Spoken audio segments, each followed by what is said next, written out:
那个感觉太美了。你不管是用中国的古画来看它，还是用现代的感觉，它就是一种感觉，非常非常好。而且你用的色彩非常的强烈，你用黑、黄、绿，没有太多的颜色。啊，这张画 super good。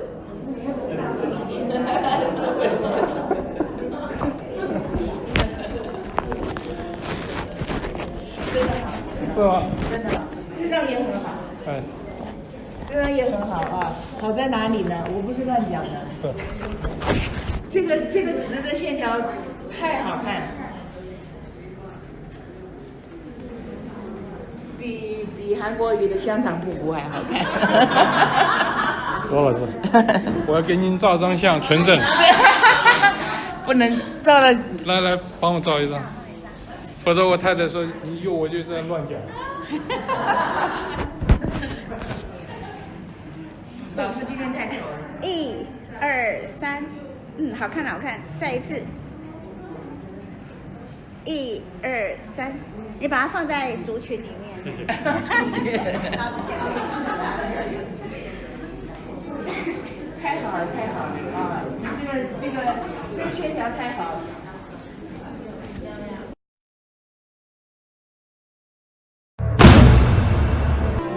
朕之所以重用你，不是因为魏皇后，而是看中你具有统帅之才。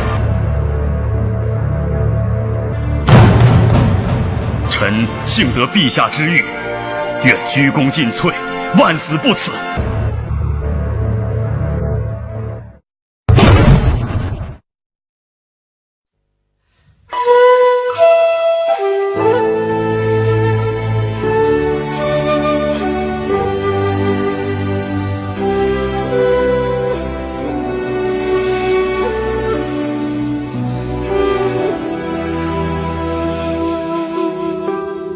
当时你给我一个笑脸，让我心跳一辈子，是我的目光永远融进了你的背影。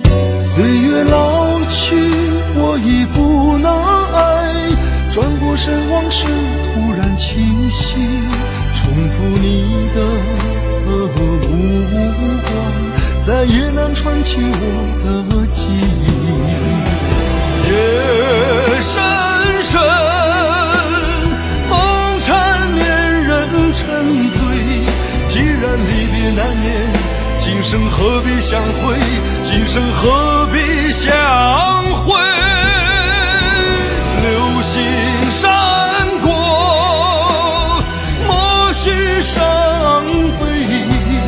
千百年之后，谁又还记得谁？谁又还记得谁？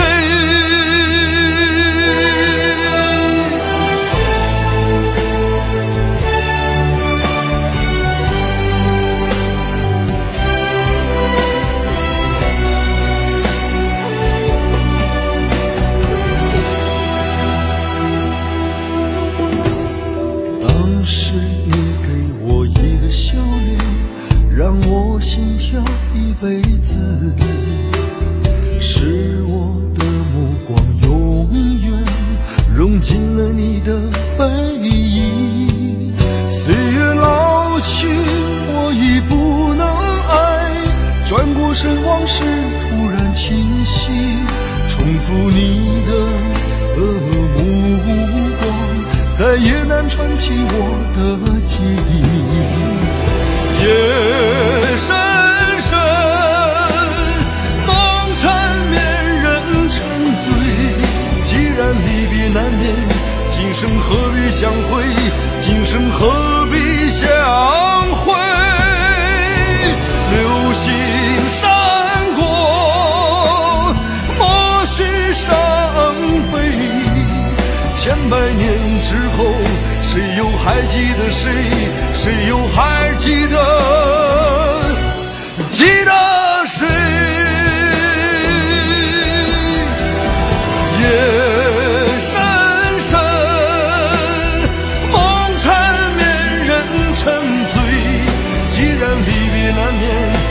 生何必相会？今生何必相会？流星闪过，莫须伤悲。千百年之后，谁又还记得谁？谁又还记得谁？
Good evening. Thank you so much for coming. I know it's exam week. Your presence is an honor to have on exam week. I think it shows how smart you are, though, to come and take advantage of this opportunity to have the privilege of seeing a masterclass done publicly with our guest of honor, Denyce Graves.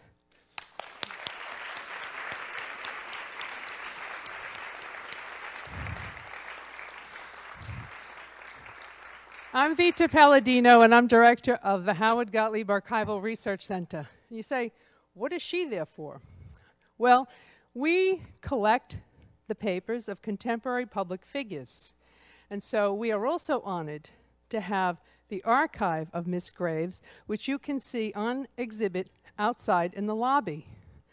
In an archive, you have the biography of a person and a profile of the industry that person represents.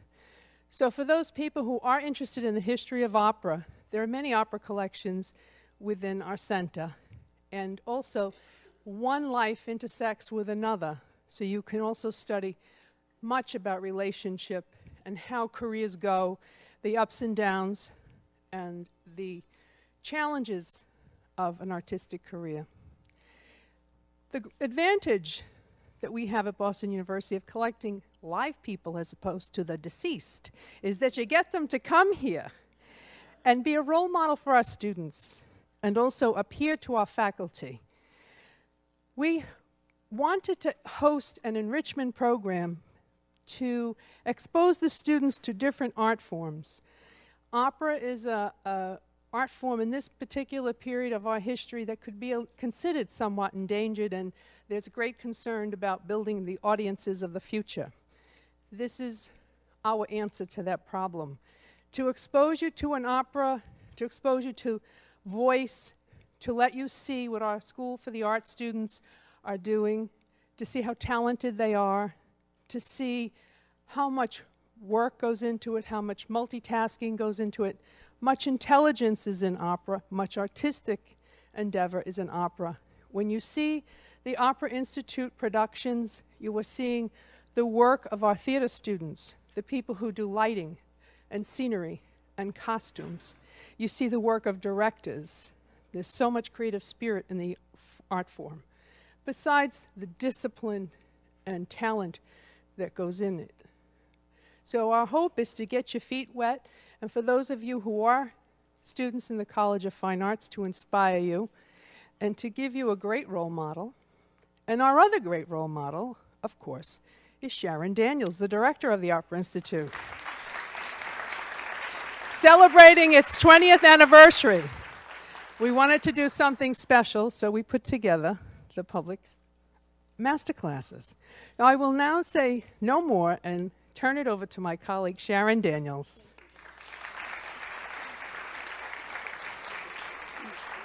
Thank you, Vita, and thank you so much for coming. I don't want to say very much. I just want to say how excited we are to have Ms. Graves with us and how wonderful it is for us to have an opportunity to share our talent that is in the School of Music and College of Fine Arts and Opera Institute with you as an extended community, and to invite you to come back to our productions in February, Postcard from Morocco, and in April, La Boheme, in celebration of our 20th anniversary. We also, I want to just set the logistics for tonight so you understand what's happening. There will be a 10-minute break after the third singer. And Miss Graves, in case you think I'm being terribly rude, she's given me permission to shout her down if she goes over, because she said she will definitely go over. And this is a lot of singers to do in a short amount of time, so we want to welcome you and to welcome them, and thank you very much for coming. Enjoy, and welcome to you.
What a lovely voice.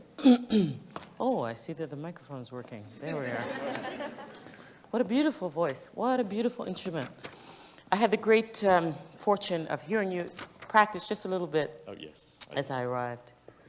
What I wanted to say is I loved the preparation before you began the aria.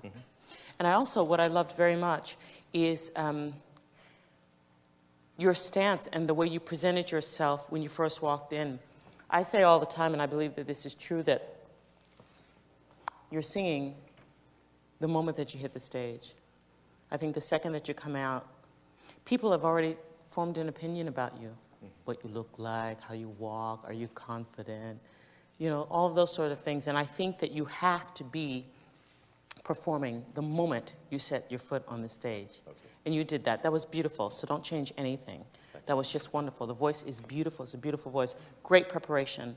It really made me want to pay attention. And I think that that's so important because you've got, you know, when you start doing your auditions, and I don't know exactly what it is that you want to do in your life, but when you start doing the audition circuit, you've got maybe 3 minutes. And you've got to, if you've got that long, and you've got to capture their attention immediately.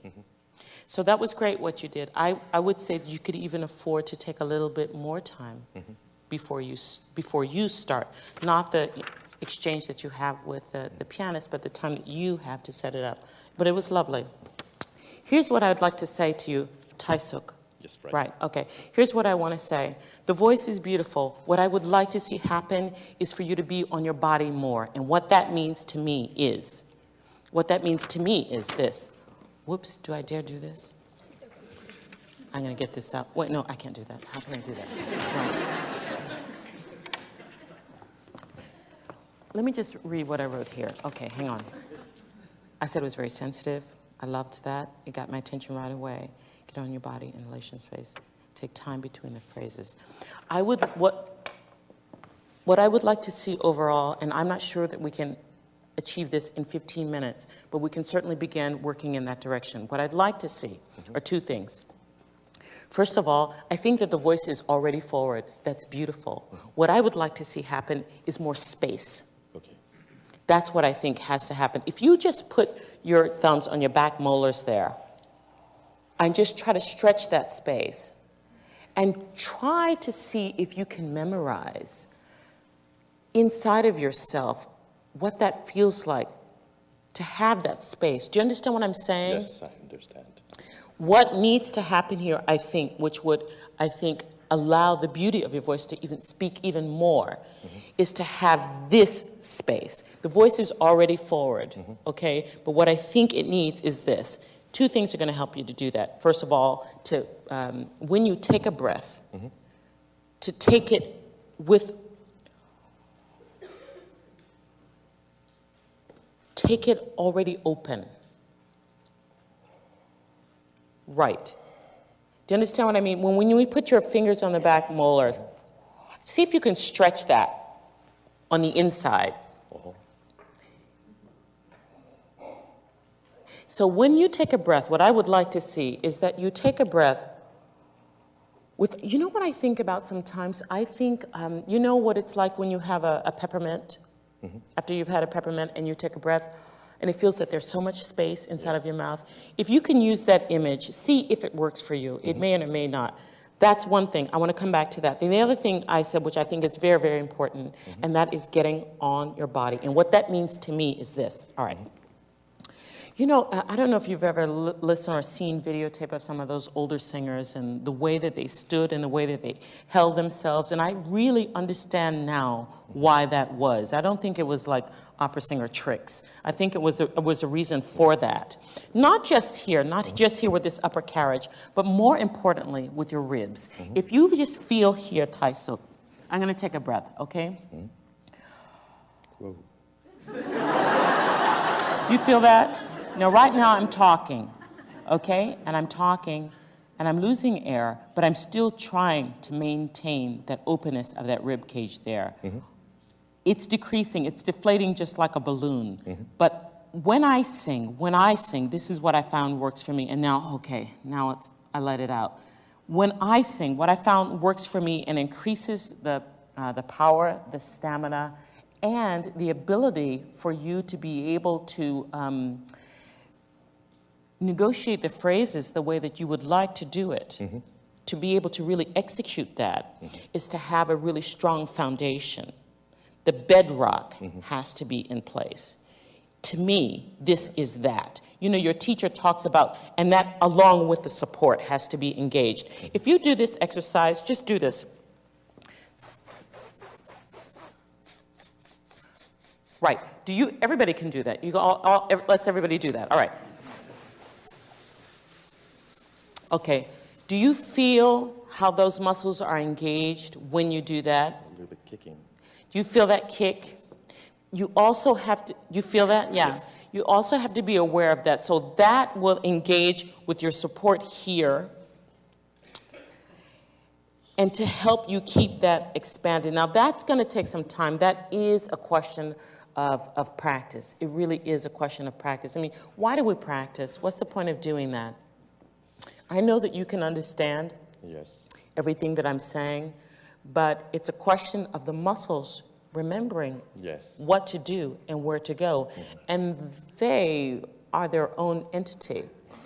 You know, it's true. I mean, you sometimes hear singers speaking about the voice as if it's something apart from us, and I think that it certainly is, you know. And so the reason that you do this is to train the muscles to know what to do, you know. I say all the time, and I think it's true, that I don't think you'll ever be judged on your best singing. No, I think you'll be judged on your average singing. And you have to get your average singing above everybody else's. The day that you're in best voice is the day you're going to be at home doing your laundry.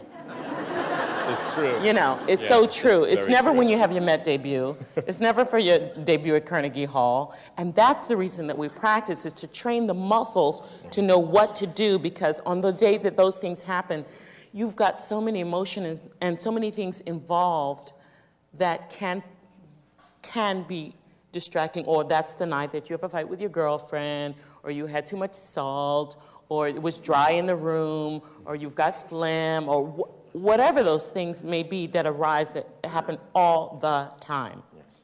The reason that we practice is to train the muscles to know exactly what to do and to recall that sensation. So when I started out by saying, if you can just stretch there with your molars and try, you know, if you can try to image, Taisuk, that when you take your breath, first of all, I'd like to say that when you take a breath,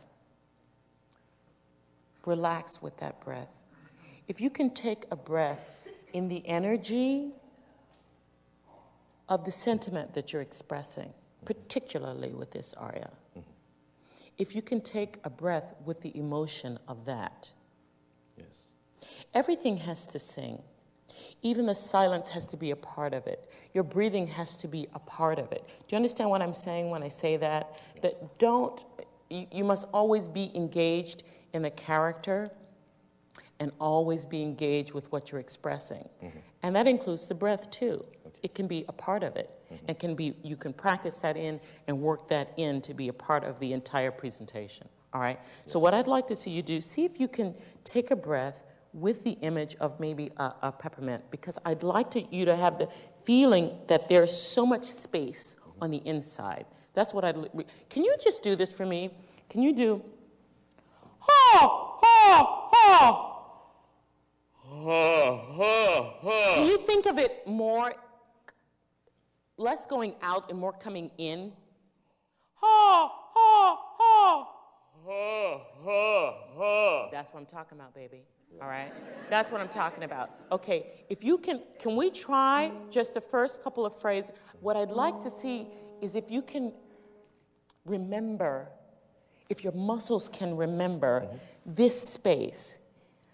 For the purpose of the exercise that we're doing right now, if you can just focus your energies on that, don't worry so much about what, trying to deliver it or try to give a presentation. Just as an exercise right now, see if we can try to do that. Can you do that again? Ha, ha, ha. Ha, ha, ha.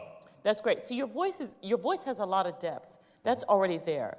This column, when you went to the lower register, I thought, wow, that's great. It sounds bottomless, right? But this column of air has to be a homogenized sound from the bottom to the top. And that's what I'm trying to do. What is naturally already existing in the lower part, I'd like to try to see you get that in the middle and in the higher register too. The space, the space of that, that's what I'm talking about. The voice is there. It's already forward. It's already beautiful. What I think we can do to make the beauty of the sound come out even more is to give it more height. Does that make sense to you? Yes. Height. So can you just try the first couple of phrases with that in mind? More height.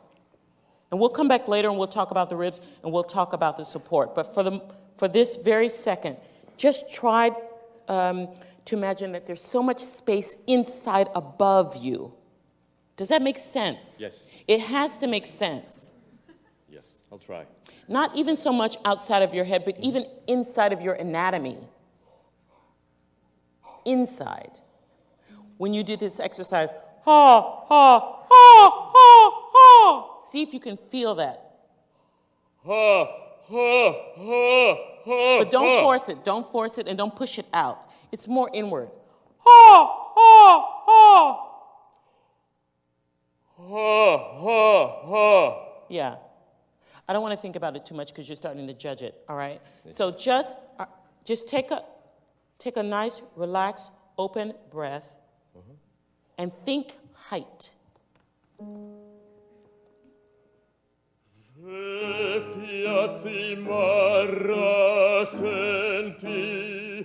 Io resto al pianto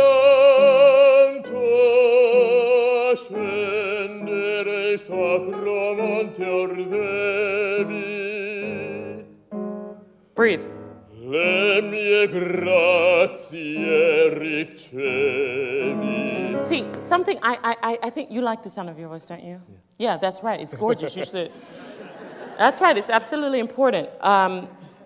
Le mie grazie. You really leaned into that, and I had the feeling that when you sang that, you really liked that sound. You really liked the part of, do you? Yes. It's clear. It's clear. That's true. It's clear. You know, the stage is a magnifying glass, and I say that I believe that you always have to be sincere, and I believe that whatever it is that you feel is just augmented for everybody. You know, so I could tell that you liked that sound of your voice and that part of your voice. What I'd like to try to do is create that same sense of satisfaction for you throughout the whole of your instrument. That really had a lot of roundness and a great, what I call a great cylinder. Oh boy, already. Oh! Can you do this for me, just as an exercise? Can we sing this, the first phrase, slow, really slower, with the idea, Tae-suk, of it being really inside of this gorgeous face of yours, inside that there's so much space and height above all, height. Does that make sense to you? Because if it doesn't, you have to tell me. I think it's, yeah. Uh-oh. You said you think. No. Does it make sense? Yes. I mean, it's important that every image doesn't work for every singer. Mm-hmm. So let me know and we'll move on and try something else if that doesn't seem to be something that resonates with you. Do you understand what I'm saying? Yes, I always feel in high tessitura, I'm pushing a little bit too much, always. So maybe feeling space is kind of a little bit lean back, but no, I'm not space. Thinking about it. I don't want you to sing it back. I want you to keep your voice exactly where it is. Keep it forward as it is. Just make more room on the inside up here, this way. Okay. Oh, I want you to have a feeling that there's a long tube that's inside of you. That's all the same size, and this tube, in fact, is your support, right? Can you just try it, but sing it slower? Are you confused? Space. Space. Space. Space. Space. Space. Yeah. Space.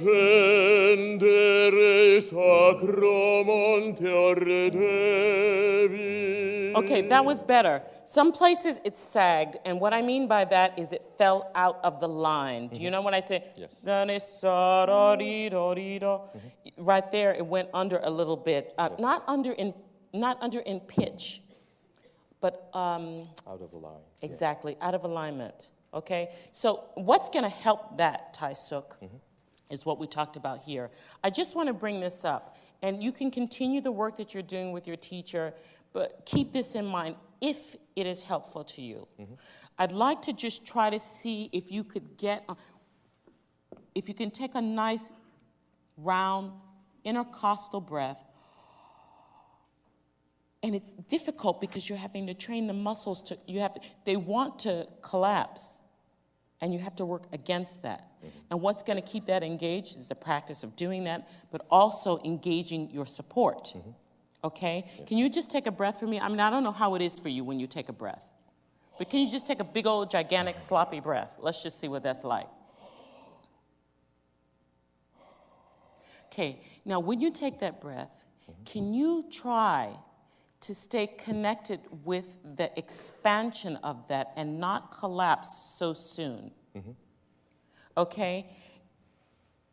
This is something that you gradually have to build because it is muscle training that I'm talking about. Yeah. Yeah. Yeah. I feel it's a little bit really cramp on my back. You feel a cramp? Yeah, that's right. Yes.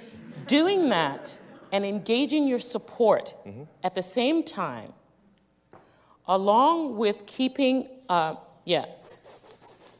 engaging that to help keep that expansion, along with creating this this feeling of just space above, I think will be very helpful. Can we just try it? Sure.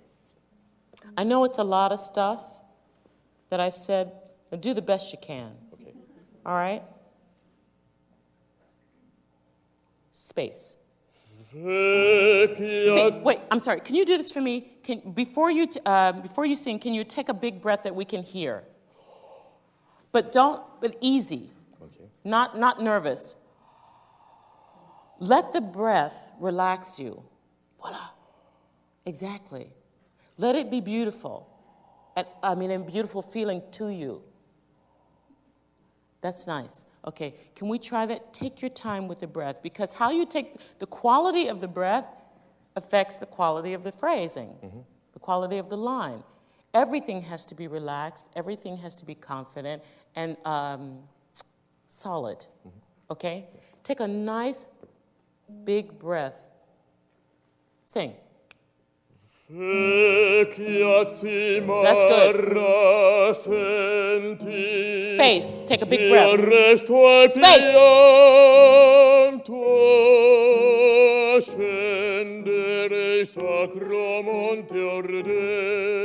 Good breath.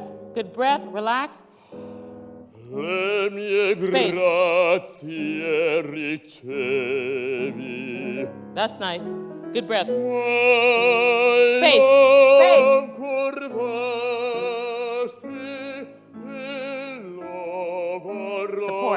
Support. Support. Relax breath. That's fine. That's fine. Good for you.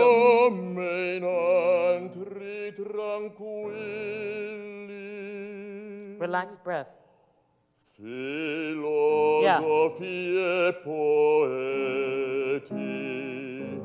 Relax breath. Expansion. Relax breath, expansion. Space, space. Dio fedele amico mio. Space.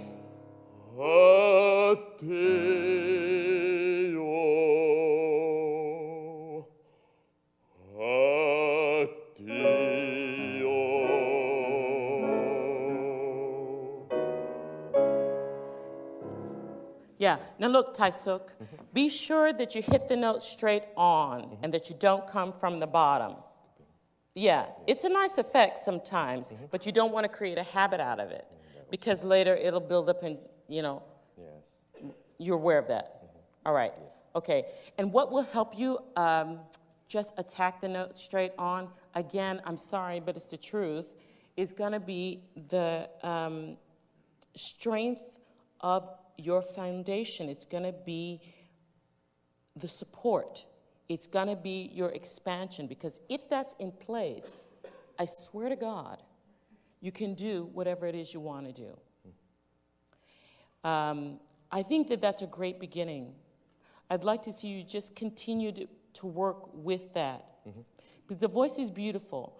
I just think that you can add more space on the inside, right, to just give it room so that the sound can bloom even more, blossom even more. I wish you many beautiful things. Thank you. Thank you so much. Thank you, yeah. That's lovely. Keep working with that. I just wish we had more time, I wish we had more time with each of the students, but I want to make sure that we get to all of the singers. But just keep working with that idea. Yes, more space. On the inside, on the inside. It's there for you naturally because you've got these beautiful cheekbones. Yeah, these great resonating cavities. That's gorgeous. It's a beautiful gift. The voice is there. I'm just trying to suggest something that I hope would help the beauty of it come through even more. Voilà. Thank you.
Just a beautiful presentation.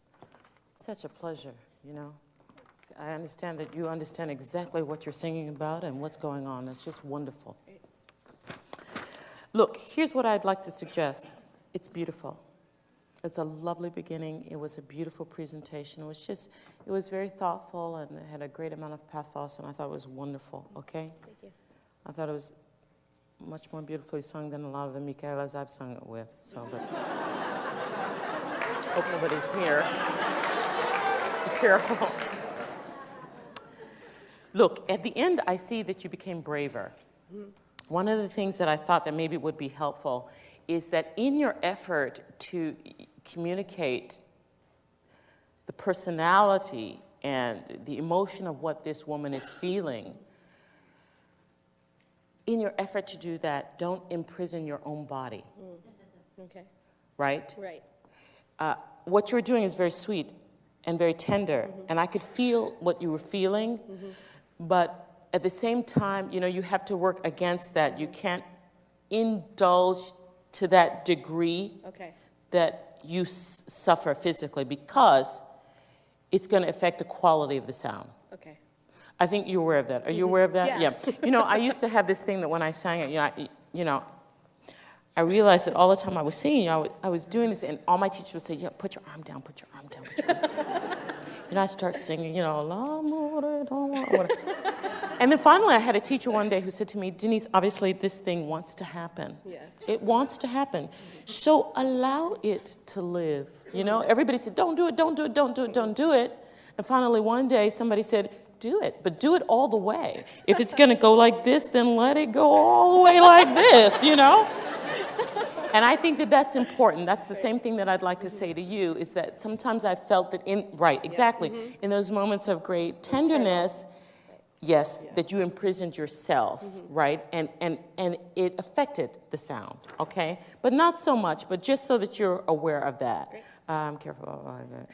I would like to say, too, that I'd just like to see two things.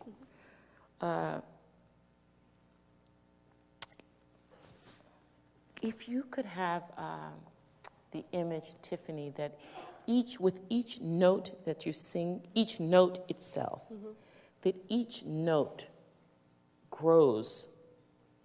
It doesn't, that it lives. It doesn't, doesn't say static, that each note that you sing blossoms into something else. Each note is alive and is open. Okay.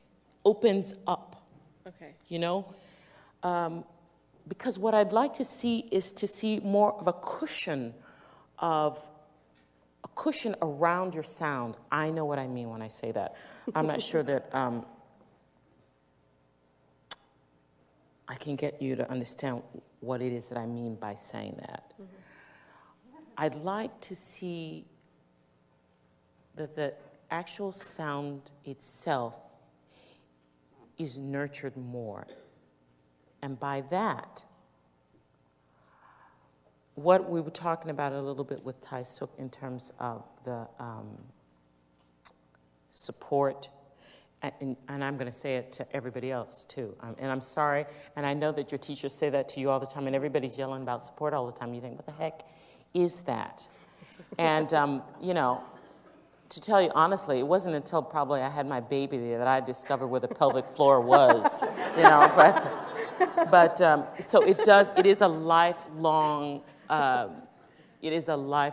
study and practice that, you know, it may not happen. Today could be the beginning of the relationship that you will have with your body and with that idea of leading with your support, leading with that. Yeah.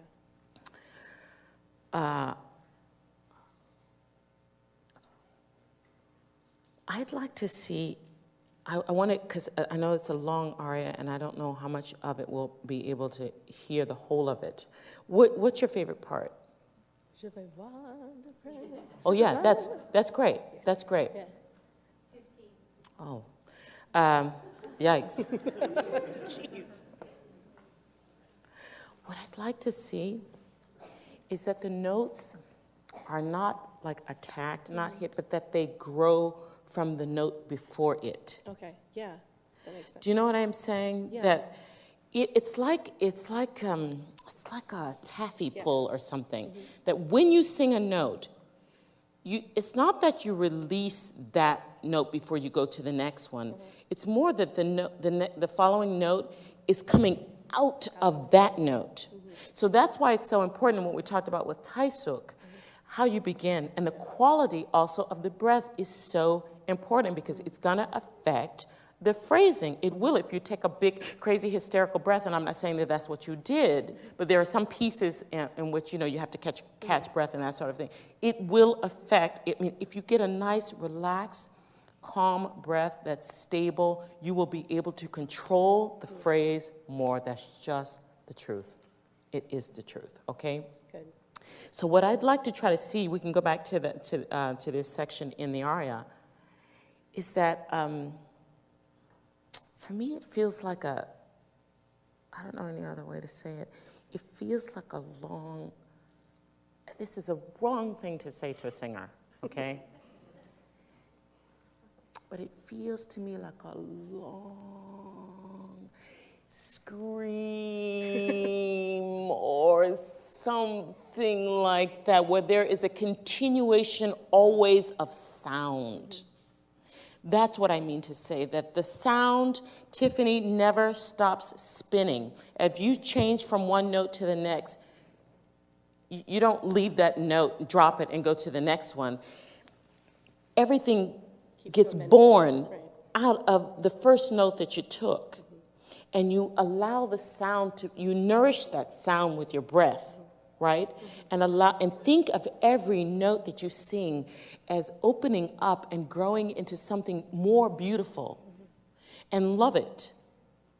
Love it. I know you say you love that phrase. Let's see you love it. Okay.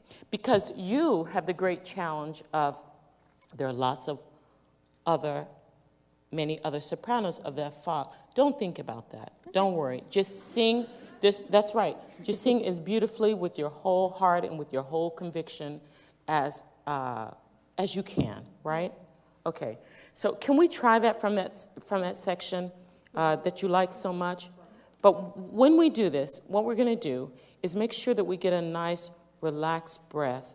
You know, I asked Placido one time, I said, when you go for the top, you know, what are you thinking? He said, honest to God, Denyce, I just hope for the best. I said, you didn't just tell me that. I know you didn't just tell me that.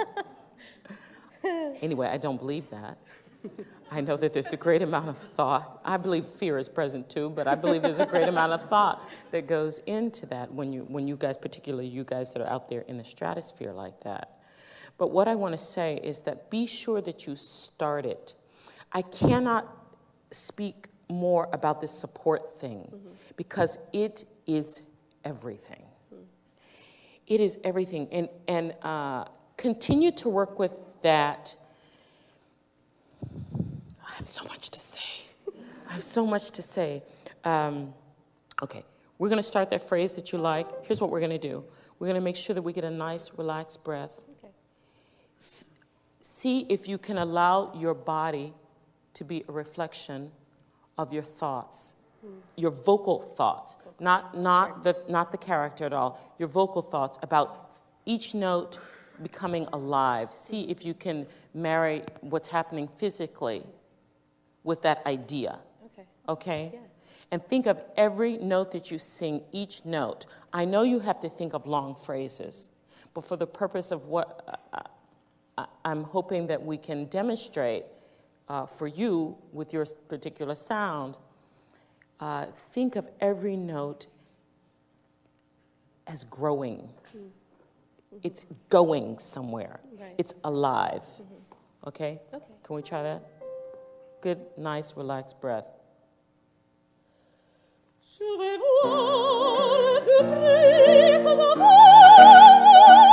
Yeah. Good breath. Sing. Sing. Connect it. Yeah. And hey, this is the thing. When you get there, sing it and stay on that. You should see some of those sopranos that I sing it with. It's like, will she hurry up and get off of the note, please? Yeah. Sing it. You've got it there. There's no problem. It's in the voice. It's beautiful, but let's hear it. Okay. It was great. Good. Yeah. Did that feel different? Yeah, it did. It did. In which way? It has momentum. You have to excite yourself, right. You see. You know, can we try that again? For my money and for my ears, it was freer and more beautiful, and it was already beautiful. Great. Okay? Good. All right, let's just try that again. And connect your body with that attitude of freedom. Each note grows, blossoms, blossom. Connect one note to the next. Good breath. Keep going. Let's go, let's go, let's go. That's what I'm talking about, baby. Yeah, that's what I'm talking about.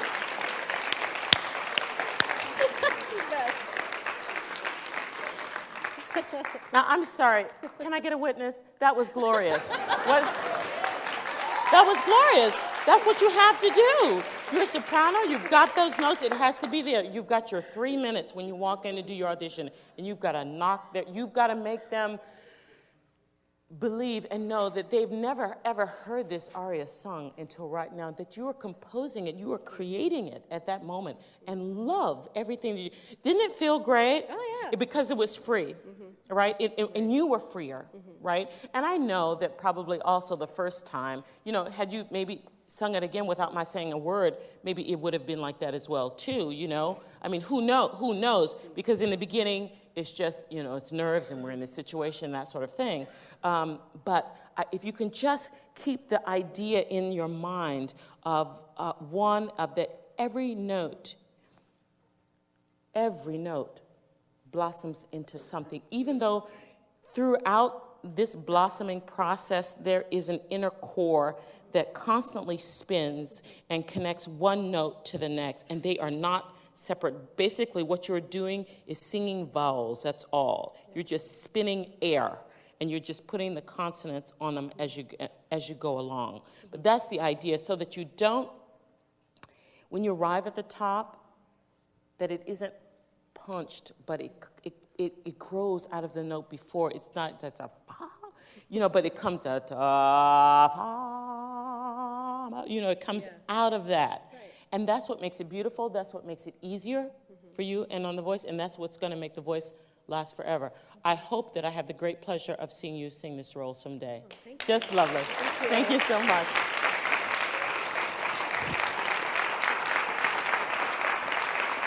That's great. And the top was great, and it was free, and that's exactly the way you got to do it. Thank you. Lovely. So much.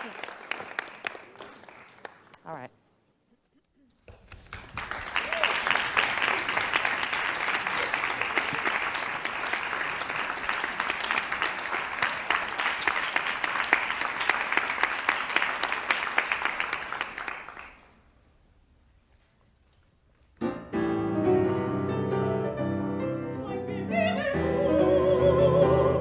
Ich sehe, so lässt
the top is so easy for you, right? Is it?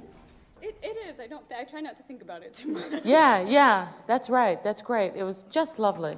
I enjoyed that. Look, here's what I'd like to say, Jessica. A couple of things. More energy, right? You said yes right away. Have you heard that before? A little bit. I find that it's hard, especially with the pieces I sing that are more energetic. Right. It's hard to find, it's hard for me sometimes to strike the balance between staying connected to my support and keeping that sense of excitement, but not, just sort of not letting the excitement get in my way. Yes, I don't mean excitement. I don't mean energy in terms of like, being more revved up. I mean it, I think, in terms of strength. That you stay, once you start a phrase, that you stay with that intensity is what I mean, I think. The intensity throughout the whole of the phrase. Yeah. That you don't lose heart somewhere in the middle of the phrase. Do you understand what I'm saying? If something's coming up, or a phrase you don't like, or something that, I don't know what your thoughts may be, but that you maintain the level of intensity throughout the whole of the phrase. That's what I'd like to say. Because some places I felt that it was more energized than others, right? Okay. Another thing I was saying, I'd like to say is be careful, and I think that we all do this, I do this too all the time, be careful that we don't collapse after taking, have you heard that before? And you will continue to hear it. I mean, teaching, I think, is about saying the same thing over and over, and then all of a sudden one day you go, oh, stay on my support? And your teacher said, yeah, that's what I've been telling you, for 1 year or 3 years. But, we're all scheduled to evolve when we do. And, yeah, that's right. Everybody's on their own schedule. And, it arrives at the moment that it's supposed to arrive. You're thinking about other things at that time. I understand how that goes. Here's what I'd like to try. Two things. Jessica. What I'd like to see, with Taisuk, we did in the beginning this hissing thing. What I'd like to see is if we could take one of the longer phrases in particular and just do a sustained hiss on that phrase. If you'd be kind enough to just play her line, because this is an exercise of building, an exercise of endurance of the breath, right? And to show us how much, because a lot of times we take the breath and we take a sufficient amount of breath, but it's how we gauge that breath, how the breath is distributed through the phrase. Do you understand? Sometimes we may give a lot in the beginning or in the middle, and then it suffers at the end of the phrase or something like that. So I'd like to just see if we can try that. Now, you can choose whichever phrase feels good for you. And just hiss through the phrase? Just hiss through the phrase. Just make sure that you get a nice, relaxed breath. And if you'd be kind enough to just play it for us and just hiss, but sing it in your mind, okay? Musik ist eine heilige Kunst.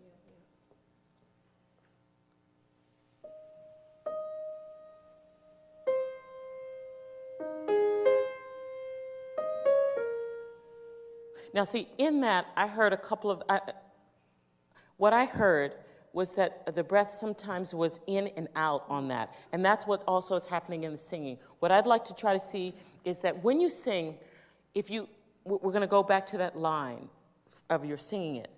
But I'd like to create a memory in your mind of that hissing sensation. And that would also help you too, dear heart. I'm sorry, I forgot your name. Tiffany, that's right. To think that while you're singing, there's an undercurrent of energy, of air, of spinning that you never abandon, that's always engaged, okay? So can we try that? Can we try that again? And here's what we're going to do this time. We're just going to do lip trills on it. Would you just indulge me? Could you just do the lip trill with the notes? With the notes. Yeah. Sure.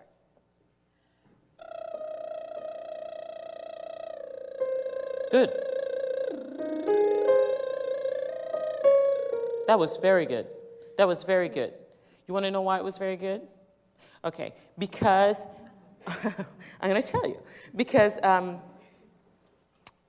intensity stayed the same, and I felt that the distribution of the air was even throughout it, okay? And that's what I'd like to see us incorporate into the singing. Now, I think I'm always going to talk about space, and I'm always going to talk about support. And you've heard what we've said with Tiffany and with Tai Suk. So we can save ourselves a little bit on time there if you would remind yourself to engage all of those things, okay? Now, what we're looking for in this exercise right now is the distribution of the evenness of the air distribution, okay? Can you try that? Sure. Be sure that you take a nice relaxed breath. Be sure that you engage your support. And please be sure that you have enough height. I think maybe for the women that's maybe an easier concept to grasp than for the men. But if you can, this exercise that we did with Tai Suk of, if you can really feel that there is space around you. And, Tiffany, I started by saying that we didn't have time to get into it. What I would like to see is a cushion of air around the sound. What I think of, Jessica, what I have in my mind feels like a dome of a cathedral or something, and that, let's say that this is the dome, and that for me, this is the image that I have in my mind, that the note is spinning there, but it has to have this space above in order to have the overtones. If it was too close here, if you don't have enough height, as we were working with Tai Suk, you don't get the full beauty of the sound. You just don't. And it's easier also. It's easier on the chords, it's easier on the singing. It will make the singing much more effortless, okay? Now, I've said a lot of things. Do you understand what we're going to do right now? I think so, yeah. Do you really? So we're going to sing the text, and then we're going to sing the that text. same idea of the consistency of the airflow through that. That's right. And if you can sort of remind yourself of this hiss going through, if you can, while you're singing, I know you have to divide your mind in a lot of places, and I'm sorry, that's the gig. That is also a part of it, being able to multitask. But for the purpose of the exercise of what we're doing right now, if you can take a nice relaxed breath, make sure that you engage with your support, and see if you can remember just in your mind this hiss sound, so that you try to distribute the breath evenly throughout the whole of the phrase. Okay? Musik ist eine heilige Kunst.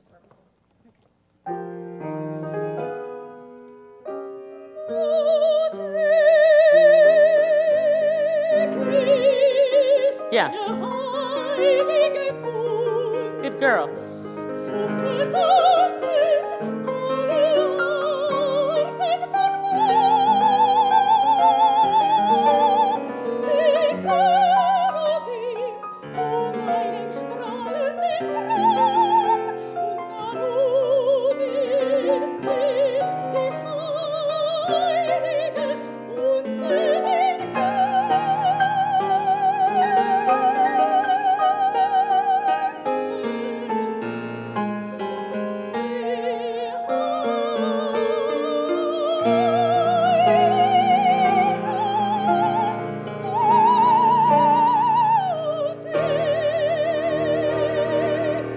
Okay, good for you, good for you. You want to know why I wanted you to do that exercise? Mm-hmm.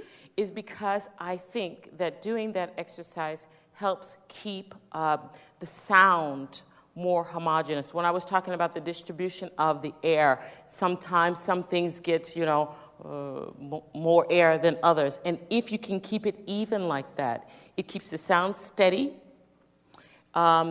and it keeps the sound equalized, okay? That was lovely. Now, here's another thing that I like to do, if you would just indulge me with this, particularly when we're going to the top. If you could practice, see how this works for you, work on this with your teacher if it resonates with you, to do octave jumps, right? Yes. Right, and to see that you maintain the same quality. And that would actually be good too for you, Tiffany, to maintain the same quality from the bottom to the top. Would you mind doing something like that? What do you have? There are some places where you have a couple leaps, right? In the piece. Let's see. How about this one? Oh gosh, There's an octave leap there for you. Okay, that's good. Is that good for you? Sure. I mean, you don't want to just. Can you just jump out? Can you just do before we do that? What I'd like to do is to like go from F to an F, F sharp, and then go a little bit higher. Do you mind if we just do that as an exercise, Jessica? And if we could use because it has more space. So do you understand what we're going to do? We're going to do an octave jump, right? Just like that, yes. And we're going to, would you help us? And we're just going to go, we'll go until what does she have when? Okay. Right, so if, yes, right.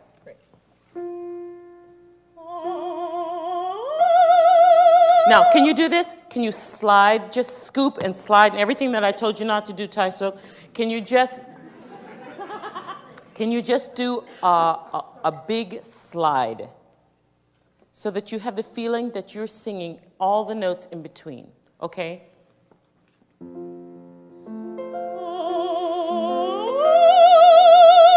Good girl, good girl. Get a clean start. This time, can you slide a little bit more so you don't miss any notes in between?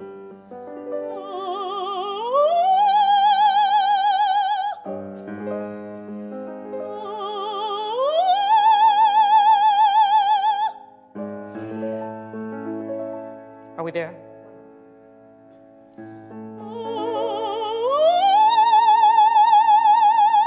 Now, can you go from the top to the bottom? Sure.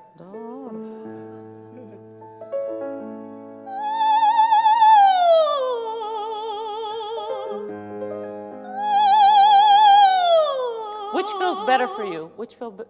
The bottom to the top. I think it's still... The bottom to the top feels Yes. better to you? 20. Okay. Why? I think it's a matter of comfort. I think I know that in terms of my upper register, if I'm doing in the context of a piece, it's easier for some reason rather than approaching it as in the vocalese. Here's what I'm thinking, Jessica. I was careful. I was saying to myself while you're doing that, what I wanted to do with that exercise is, first of all, I don't want you bringing weight to the top. Okay. But I'd like to get this feeling of what we talked about with Taisuk, of this cylinder, of the sound being equalized from the bottom to the top, right? Of it being the same voice, the same instrument, right? Without bringing weight to it. So that's why I asked which felt better for you, because if it feels easier for you for the instrument from the top, I mean the quality of the top, to bring the quality of the top into the bottom, or to bring the quality of the bottom to the top. Do you understand what I'm saying? Yes, so that the sound matches. Yes. So what would you say? What would you say? You prefer going from the bottom to the top? Yes. And you're fine when you began that exercise with the quality of that bottom note. What I'm saying is that it didn't feel too heavy for you, or it didn't feel, okay. So then what I'd like to try to see is if we can get the color of that. I don't want you to manufacture anything. I just would like to see the sound be more equalized on the bottom and on the top, so that it's one sound, right? Yes. So the reason that I was doing that, can you do it again with more abandon, and then we're going to go into the phrase. Can you do it, sliding more from the bottom to the top, and what we talked about with Tiffany, feeling like, and that's a great exercise for you, Tiffany, because with the idea that the top note grows out of that bottom note. But I'm cautious because I don't want that to mean in your mind that you're bringing weight to the top.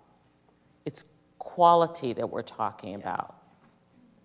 And also, one thing that would help you do that is to stay on your body. That be sure that when you get started and you take your breath, here's what I do. Just before a phrase, I make sure that I get a nice, relaxed breath. And I think something beautiful. Oh, I say, this is going to be so great. That's what I say to myself all the time. It's going to be so great. You know? I'm going to sing this great, you know. That for me, I'm not doing anything without the security of the support. That's just the bottom line. It really is, because it does give you the freedom.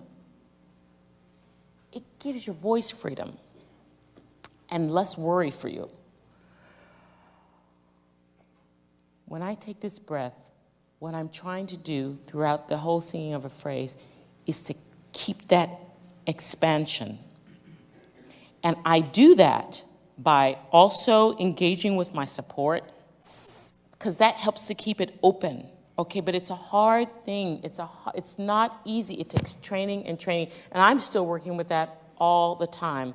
But if you could just begin that process, because if you can, what I said to Tai Suk in the beginning, stay on your body, stay engaged with that, that is what's going to give you the power and the stamina to go from the bottom to the top and do that night after night after night after night and hour after hour in rehearsal when you're going to be called to do that.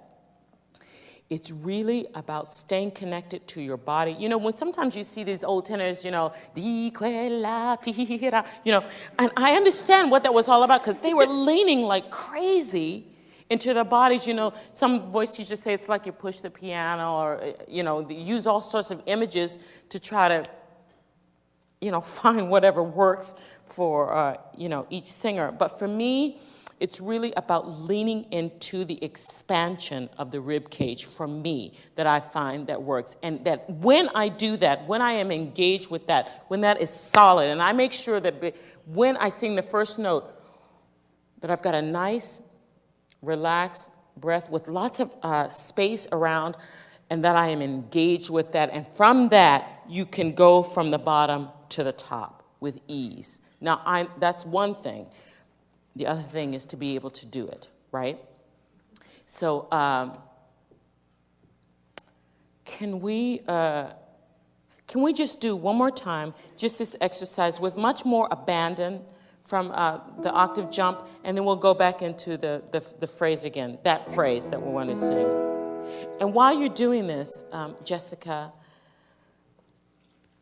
if you can think that the sound stays the same from the bottom to the top. If you can just have that idea in your mind, okay? That your space is there. See, once you've created the space, once you've created that expansion, you can do anything on the inside. But it's important to have that structure, right? Okay. Good girl. Yeah. Yeah. Let's go.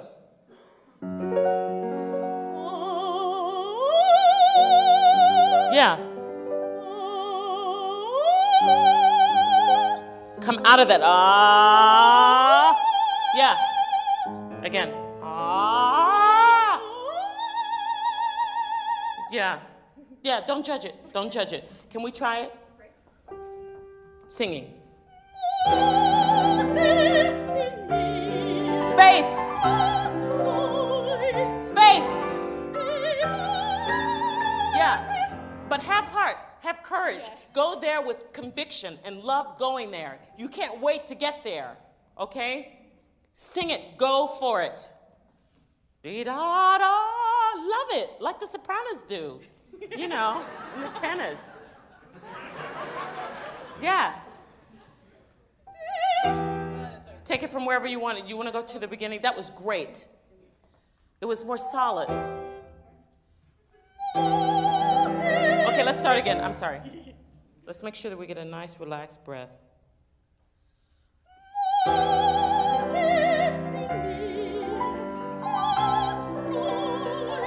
Love it, love it. Space. Yeah.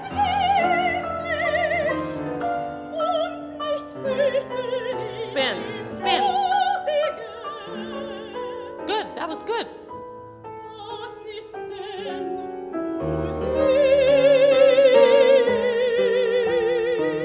That's right, that's right.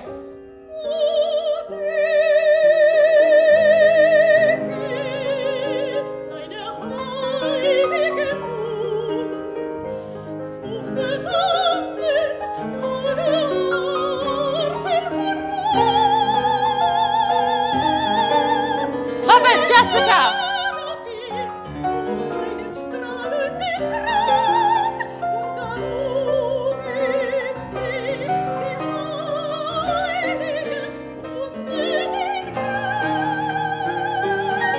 Don't shut down the sound. Don't shut down the sound. Don't shut down the sound. One of the reasons that I wanted that was great. One of the reasons that I wanted to do that on ah was to have that feeling of just total expansion. Don't shut down the sound. Allow yourself to, when you go into the top, to get more space, right? Yes. Don't clamp down on it. Let it be free. That's an easy thing to say, right? Right. But that's it, right? Yes. And it was just more even, and it was already beautiful. Now here's one thing I want to say. Be careful that you don't let some breath escape on some notes, particularly when you have open vowels. Do you know what I'm talking about? There were some places where it went flat, not flat in pitch, but flat in quality, where some breath escaped, and it didn't maintain the quality of the sound of the other words. It was specifically on like high or something, or do you remember where that was? Yes. Yeah, so just be mindful of that. But let's go to the top with the idea that it is growing out of the previous note, and love getting there. Don't shut down the sound. Open it up. Yeah. Even do it in your, even for our purposes, you can just even say, you can modify, just for the sake of the purposes, to memorize the sensation of that. That's what's important. Yes. Then you can put the words in there. I'm sorry, but Joan Sutherland, God love her, she did a whole career. Nobody ever knew what language she was singing. But it was fabulous, and nobody cared. It was fantastic. Because she was free and gorgeous, right? Yeah. It's like, is that German? Is that Italian? Who cares? Nobody cared. All right? Can we try that? Where do you want to take it from? Yeah, and this is the thing. Above all, you have to love it. You have to love it. If you don't, nobody else will. As we were saying with Tai Suk, the stage is a magnifying glass, and people can, we sympathize with you. Sometimes when you did it the first time, I could see sometimes like, and your eyes would go flat. I thought, uh-oh, she just was thinking about what was coming up, or thinking about, or analyzing what she just did, and all of those things are very clear. So just stay with it, Just love everything that you love, your voice, love the singing of it, and that energy and that attitude will help you stay open. Jessica, is Bikari better? Sure.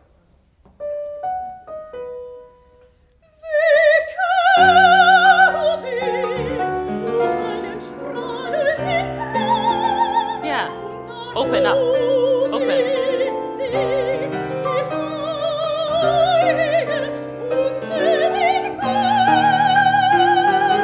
Keep spinning every note. Spin every note, let every note open.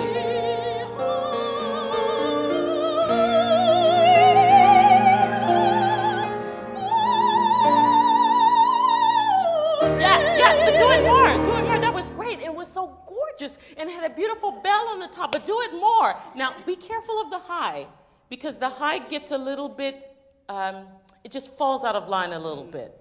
Make sure that you've got a top on that. Do you understand what I mean when I say that? Oh, yes. That it doesn't come out this way. Make sure that it's still, has a dome on top of it, even though it's an open valve, right? Now, that was so beautiful at the end. Do it more. Okay. Hang on to it longer. What's wrong with you guys? Yeah, we were talking about the same thing with Tiffany there. Sing that. Yeah. All right, here we go. Last phrase? Okay, Let it blossom. Love it. Love the sound. Spin. Yeah. Yeah, exactly. Stay with it.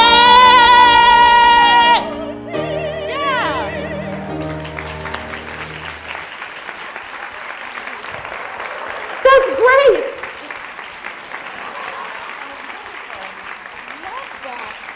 Love it. It has to be like that. That is what turns everybody on. That's what makes people run to the concert house to hear you. Yeah, it takes heart, it takes courage. But love it, it's there. It's very easy for you. Just gorgeous. Wasn't that wonderful? Yeah. Don't be afraid. All right.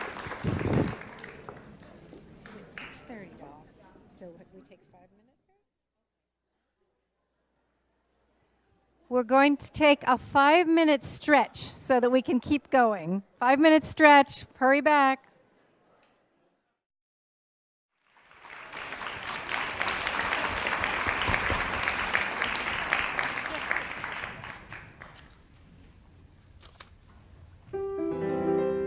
Hai già vinta la causa, cosa sento? In qual laccio cadea? Helfmi,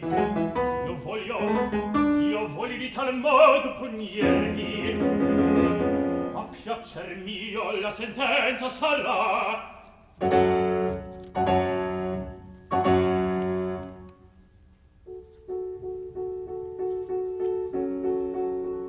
Se pagasse la vecchia pretendente, pagalla in qua maniera, e poi di Antonio che all'incognito figuro ricusa di Dario ne nipote in matrimonio.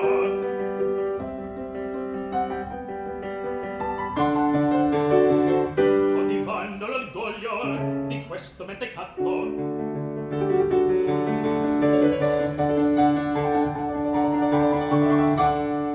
giovan raggirò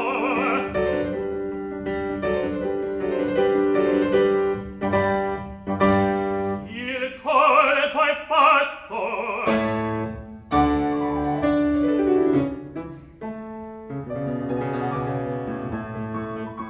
vedrò mentr'io sospiro felice osserva mio.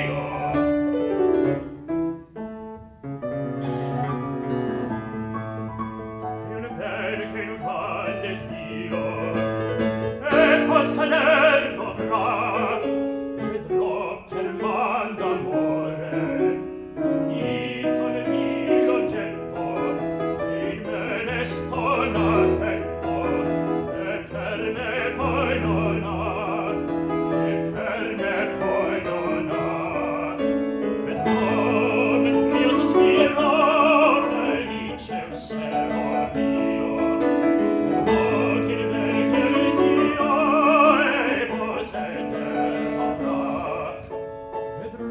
per man d'amore unito al mio oggetto che me ne sto n'affetto, che per me poi non ha, che per me poi non ha.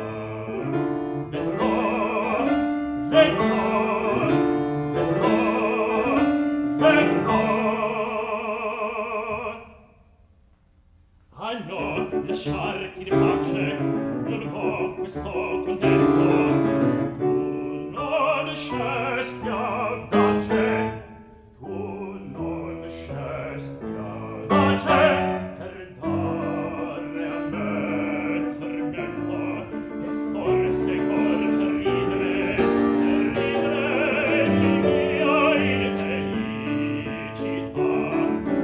Dalla speranza sola delle vendette mie, quest'anima consola, e giubilar mi fai, giubilar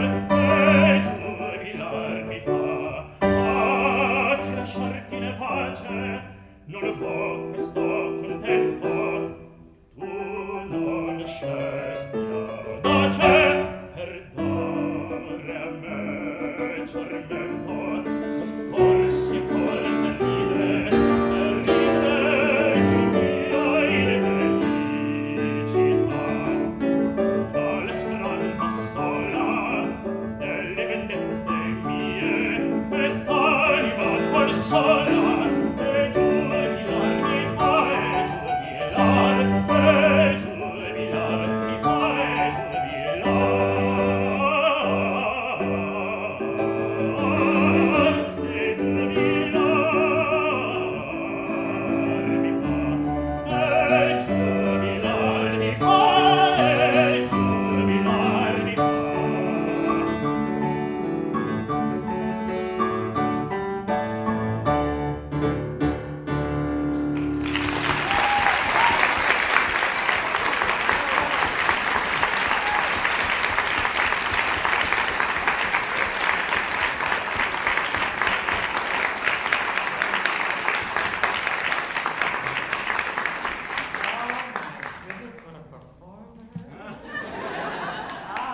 Wonderful. Thank you so much. That was so enjoyable. I loved it. I just loved it. I had to remind myself that I had to disengage and not become an audience member when I was listening to you. It was just so much fun and so engaging. And, Thank you. And I loved it. Thank you so much. You're a beautiful, beautiful artist. I'm sorry, I was also thinking, I had this joke in my mind while you were singing. There was, there's a wonderful singer, I don't know if you know her, her name is Rosa Vento. And you know Rosa Vento? She primarily, I guess, made her, she's an American singer, but primarily made her career in Europe. And she was in Vienna at the Staatsoper forever. And for some reason, I think it was once at one of the opera camps, that her name is so musical, they invented all these, they took all of these arias and put her name in it. And there's so many of them, there are like 20 of them. And one of them is this, really? Ai già vinto la causa, Rosa Vento. So anyway, I was thinking about that. But anyway, look, here's what I want to say. There's some great ones. Some great, Non più mesta is fantastic with her name in it. And it works all the time, I don't know why. Look, here's what I want to say, Joseph. Just beautiful. Beautiful, very, very thoughtful. I mean, very engaging. It was just a real pleasure. Here's what I want to say. The purity of the vowels. Sing the vowels longer. Particularly when you're in the recitatives. Right. When you have a short note, still sing the vowel. Because what we want to hear is the quality of the sound. Right. It's that's going to connect it, particularly in the rest of, and throughout the whole of the aria too. Mia, particularly there was one part where you got to Mia. Sing the vowels more. Okay. That's what I would like to say. Also, there's one exercise that I'd like to try, and we can get into the, I know we're running short on time, and I want to get to Werther. So we'll probably have to, just take a little section of the aria, and you can let us know where you want to do that. What's your favorite part? Maybe it's so great. Yeah, it's so great. Here's what I'd like you to do. Could you do that on?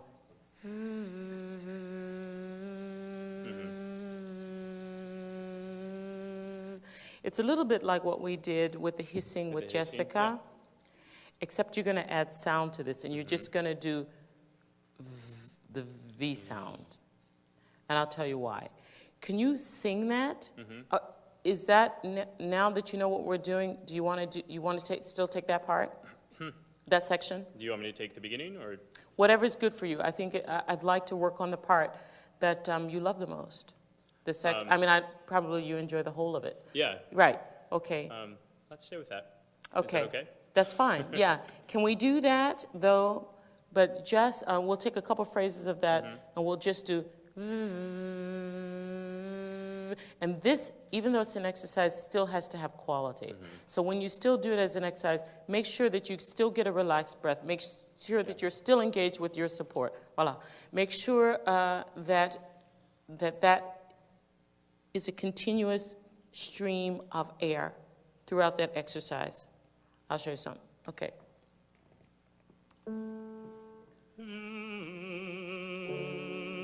And don't feel that you have to sing that so much. Don't feel that you have to sing it so much. Yeah. Okay. Don't feel that Just it has kind to of be so slide through it. sung. Yeah. Do more do more V.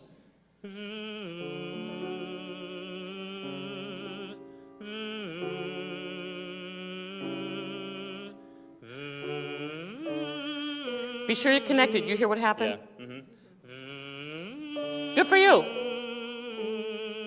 Now here's what I want to say also. Okay, shut up, Denyce. All right. I'll let you finish. No, I have to tell you. Okay. Be sure that when you're coming down, particularly when you're descending, that because you're descending, you don't let the support and everything collapse because you're going down. In fact, you have to sort of think of it the other way. Exactly. Engage, don't let that sag in your energy. Okay? Yeah, can I?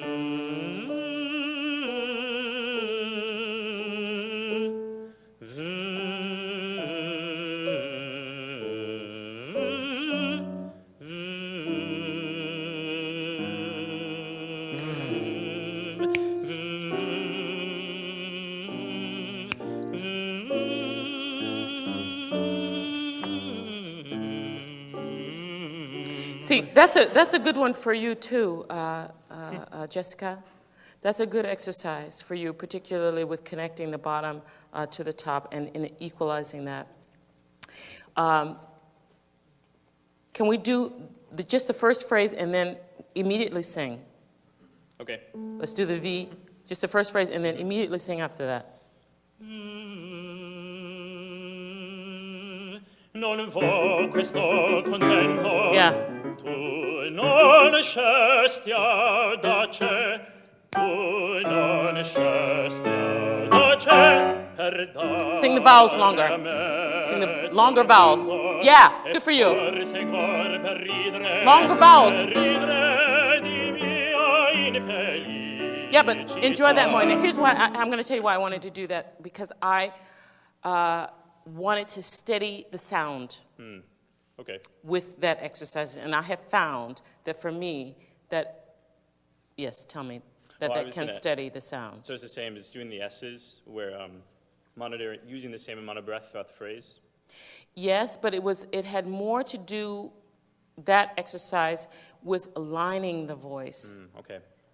Less than what we spoke about with Jessica and the equalization of the distribution of the air, and more with lining the voice. The first thing that I said is that I wanted to see you sing the vowels longer.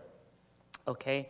And I also wanted to see if we could steady the sound. The voice is beautiful. I think you know that, right? It's beautiful. But what I was trying to do is to keep it a little, sometimes there's a little, right, I know. Okay, you're aware of that, right, okay, fine. Yeah. So that's what I was hoping to accomplish with that exercise, because I found that really cleans, the sound. Once you do that, and then go right behind it in singing, it makes the sound, I have found, finer. And I know what I mean when I say that. Do you understand what I mean? In a finer line, cleaner. Yeah, I understand. Right. Okay, so that's what and I thought that if we focused our attention on making the line more refined, then that would stabilize the sound. Okay, so that's why I chose that particular exercise, just so you know. Also, along with that, what I would say is to sing more, to sing the vowels longer. Di mi ah di da da, you know. Put the consonants on at the very, very last moment. Say, you know what we could even do? Yes. We could even just sing that on vowels, particularly when you at the end. But we can take this part, okay, whatever, your favorite part, and just do it on vowels. Can we try that? Yes. Okay. But we're not going to forget what we've just done. We're just layering. Just layering. That's right. Can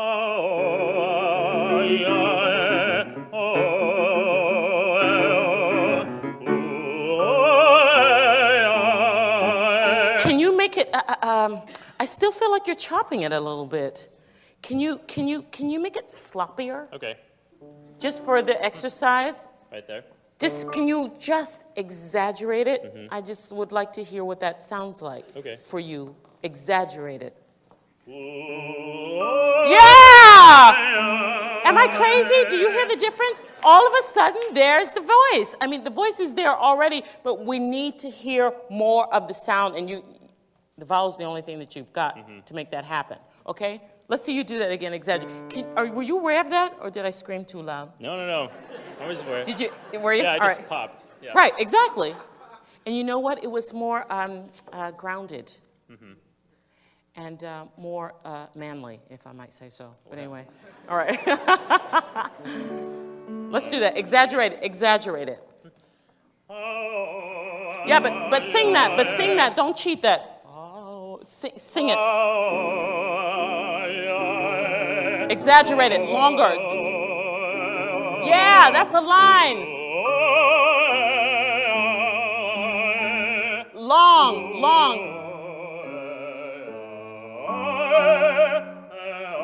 Exaggerate it, Joe. More.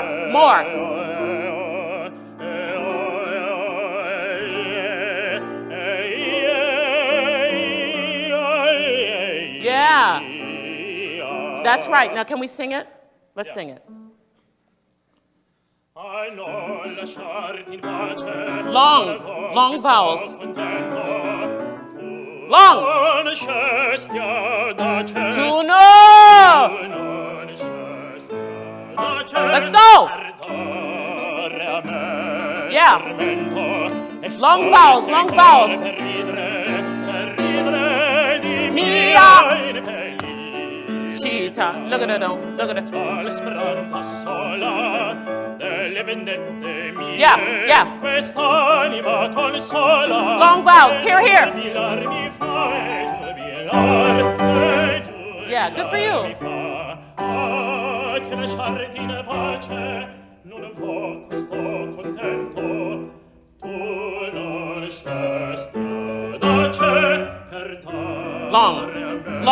Long lines.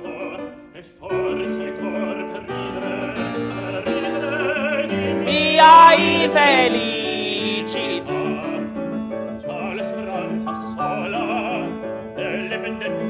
Yeah, long.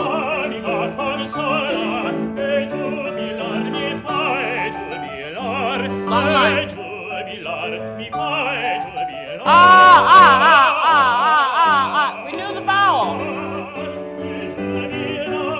Renew the vowel. Renew it. Sing. Don't judge it. Yeah, good for you. Yeah, it takes heart. Yeah,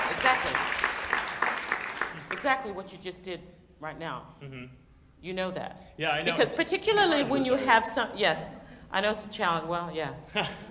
Yeah, they don't pass out careers. You signed up for something. You signed up for something that's not so easy. That's for sure. Look, particularly when you have a piece like that that can sort of be choppy and discovered. That's when you have to sing it longer. That's when it has to be more and more legatissimo, right?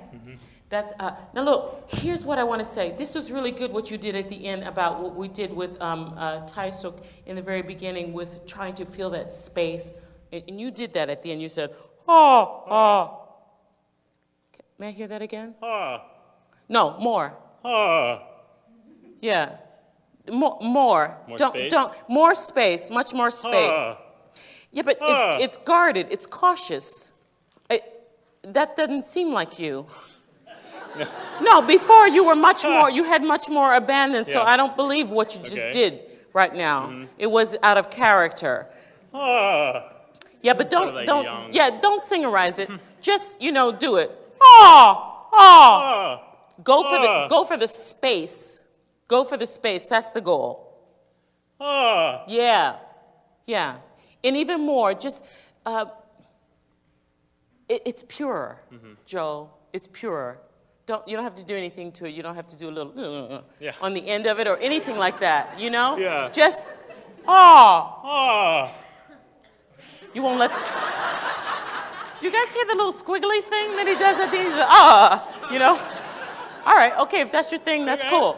All right, okay. All right. Yeah. Can we try it again? This side. By the end. Now, I just really want to try to get this feeling of the space inside. No, I saw what you just did. Yeah. It's just pure.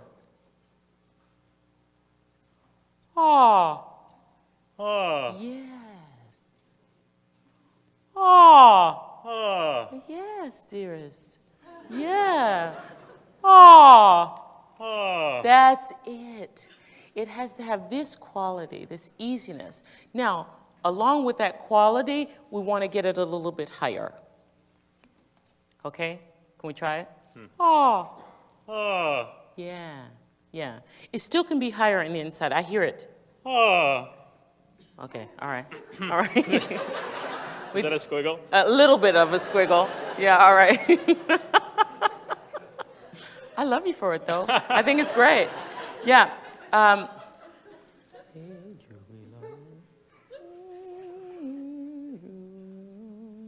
I try that on a V, maybe?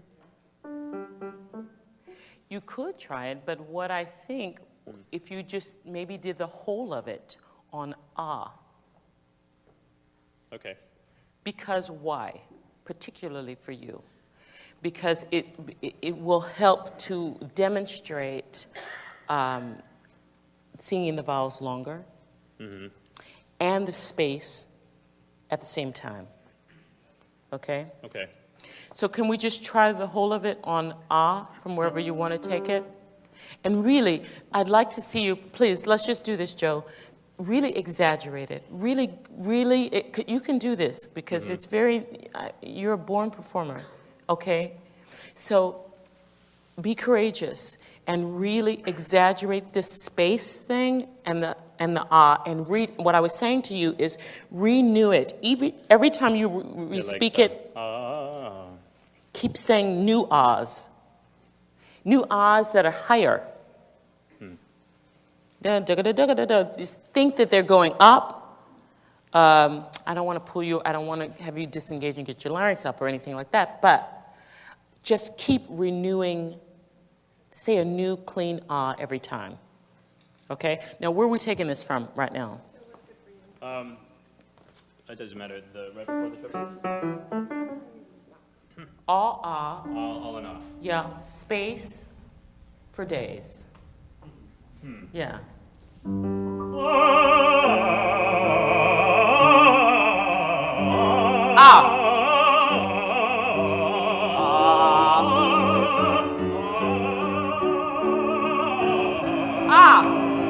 Space.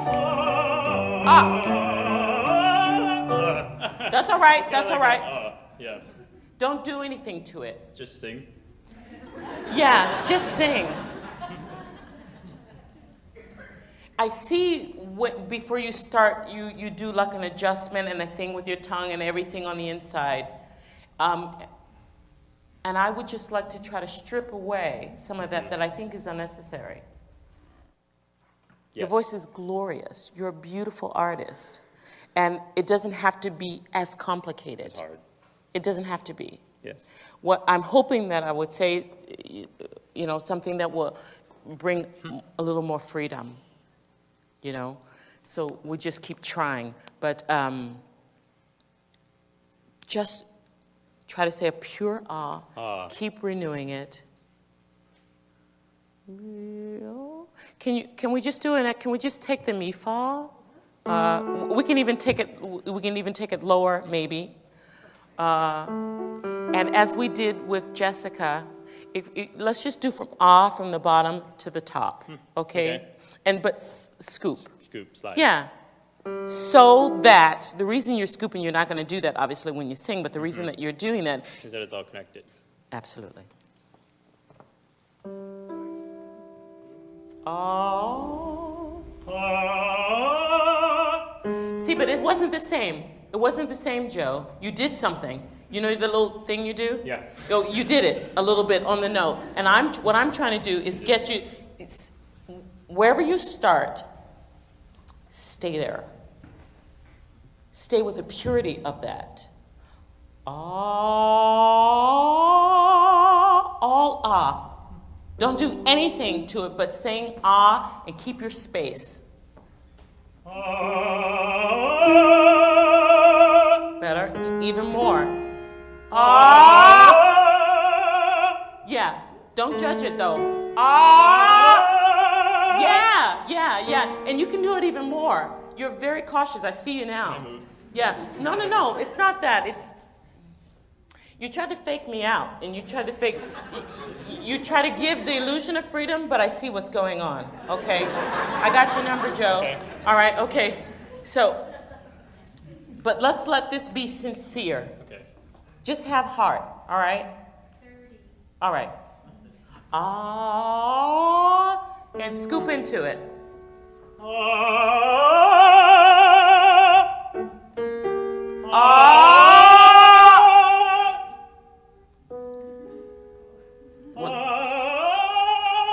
Oh, what courage.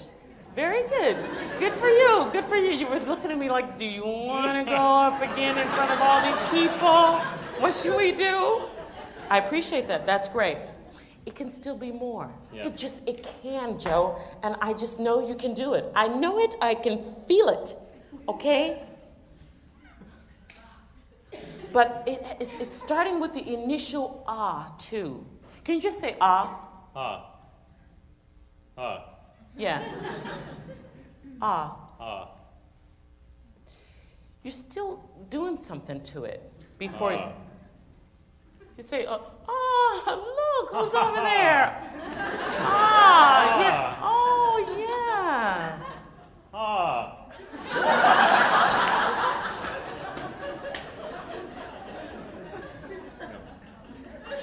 It's getting there.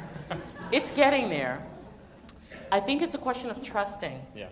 I think it's really a question of trusting. And I'm like that too. Yeah. When I'm singing, I feel like I've got to do all this stuff to the note, you know, to shape it a certain way.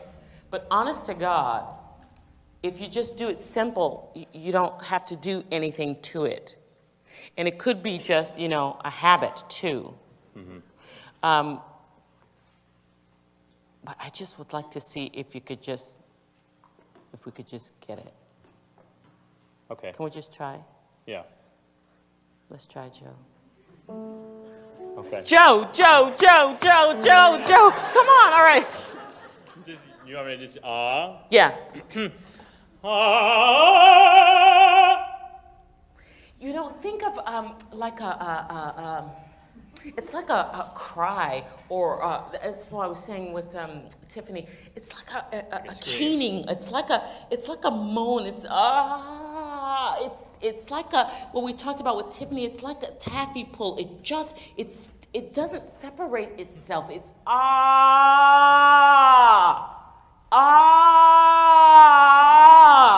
That's what it is, you know? Yeah. Except it's beautiful, and not like that, right? Uh-huh. Can we try? Yes. Ah. Ah. Ah. Yeah. Ah. Yeah. You have to trust. Yeah. You have to trust. It's so scary. It's the scariest thing in the world. And when you're standing, and you know, and God bless you, and I applaud you for, you know, for doing this in front of everyone, because there's nothing more scary. You're just on thin ice when you're out here by yourself like that. You're just stripped down to your skivvies, and that's the truth. And I know it. Now, can we try it? Yeah. What do you like? Now, here's what we're going to do, Joe. Do you want to just do it like that, or you want to get into it? Whatever you want to do. I want to start right there. All right. Yes, that's right. That's what I'm talking about. Very good. pure vowels. Sing the vowels. Sing the vowels. Vowels. Wait, I'm sorry. I had to stop you. Because it started out, I know. yeah. Yeah, I know. My teacher and I, we've been talking about Yeah. this too. You have to, it has to It's start. gotta like start small. Right. Yeah. Is that what you're And gonna say? that's That right. didn't And mean to it put has words in your and it mouth. has to start also secure. It has to be solid. Mm-hmm. And that is a support thing. It really is. Mm-hmm. It really, really is. So if you do the, like we were talking about, do that, Joe. Yeah, okay. No squiggle. All right, that's right. Try to really stay engaged with, do you feel when you do this, what do you feel happen? Do you feel your rib cage engages in that at all? No. No, you don't. Okay, all right. Okay. So I want to feel, I know, okay, let me try it again. Can you expand your rib cage on that and feel that, like when you do that, it sort of kicks out a little bit? That's what it feels like to me. Can you do it longer? Like a yawn? All right, okay. When you start, you have to make sure that that is calm, that that's relaxed, and that you are on your support, and that you've got the space, Joe. All right? So let's try. Good.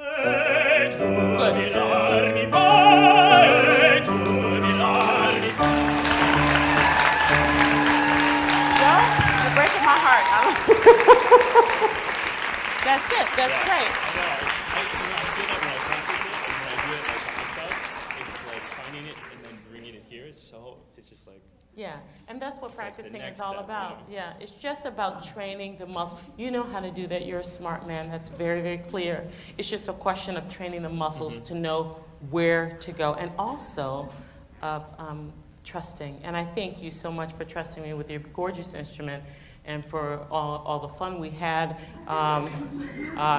and for the courage that it took to experiment like that in front of everybody. Thank you so much, Thank Joe. you. Thank you so much. That was great. Yeah, that was good. Thank you. Okay, that's it.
Oh, that was just lovely. Beautiful. I mean, what a piece it is, huh?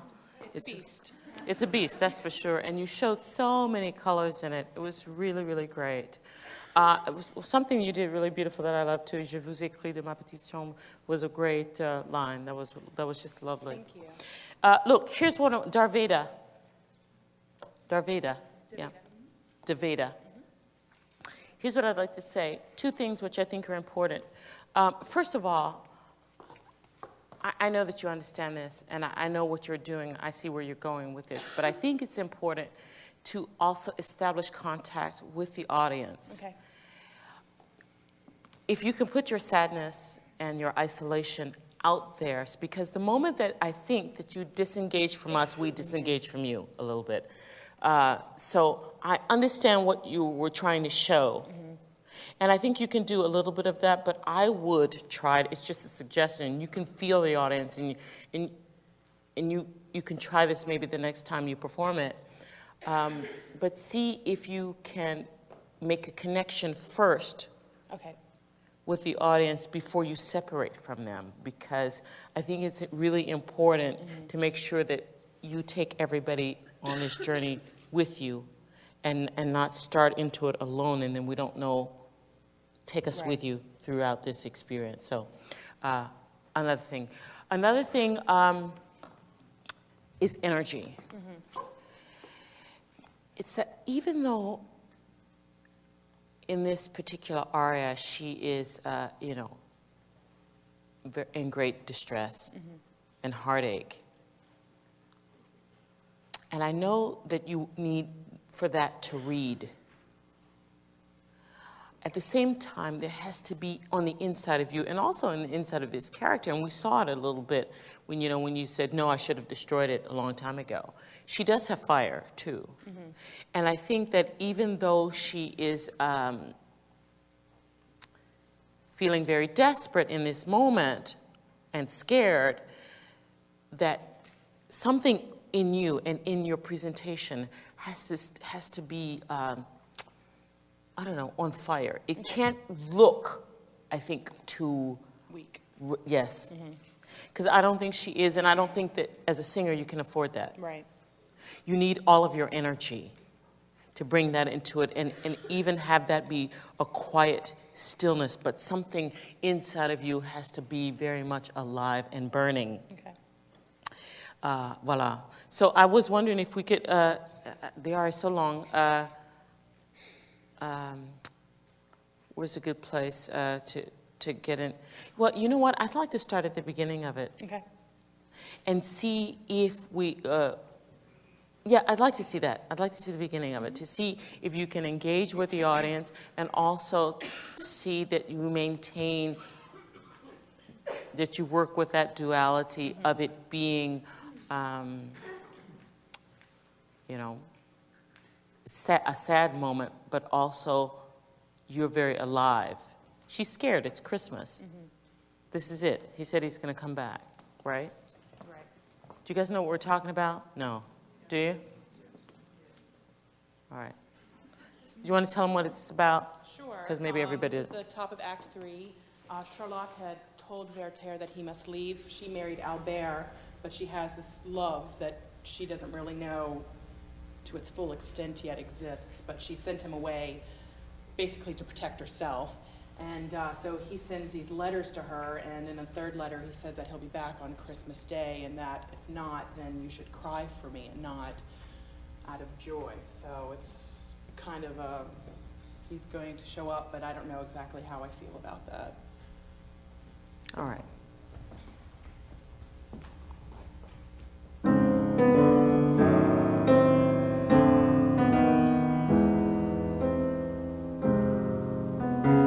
See, I think that's more interesting.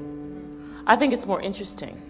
And, you know, as a performer, and the more you perform, the better you will become at it. Everything is that way.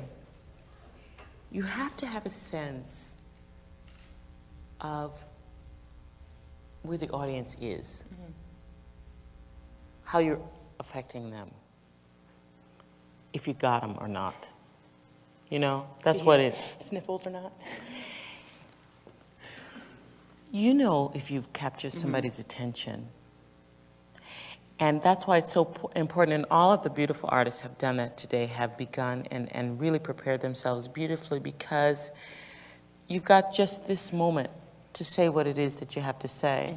And you got to make sure, particularly with a piece like this, that sometimes it can be difficult when you accept those things away from the opera, particularly with this aria, because it's long and it's in so many parts. Voilà. You have to make sure that you've got their attention, right? So take all the time that you need to make sure that you... For my money, I would say that I found that much more engaging. I was wondering, what are you going to do? What are you going to say? What is this about? Okay, let's see that.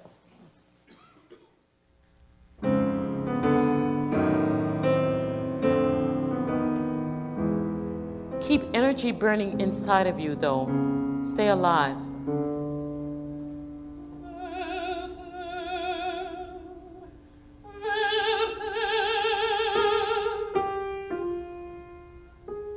Now look, why do you think she says it twice? It's almost like it's just a thought the first time, you know? Like she's just all of a sudden thinking about him, and then the second time she's realizing that he's going to come back. Can we see that?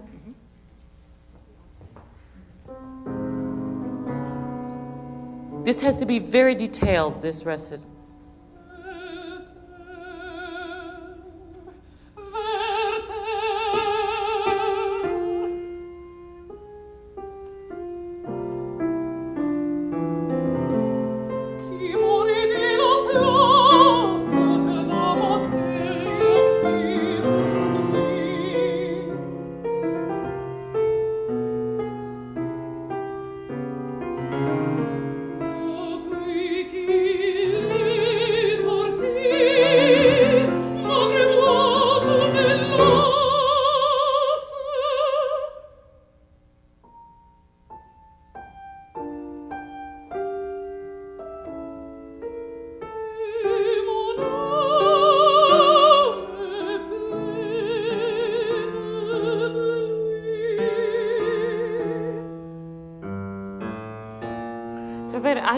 It's lovely. It's lovely. The voice is beautiful and it's lovely. I just wonder if you could vary that. I think that this has to be in great detail. Okay. Do you know what I'm saying? Yeah. If you could just show us, because so much is happening. There's so many different, oh my God, I should have burned those damn letters. I can't, oh my God. And the children were so wonderful when we were together. It was so sweet. And Werther was, who would have known? I didn't even realize myself. I love this man.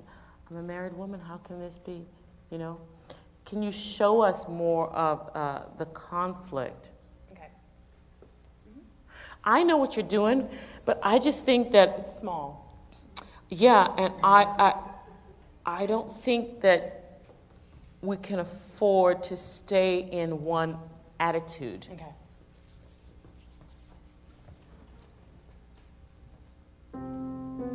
Yeah, that's nice. That's nice.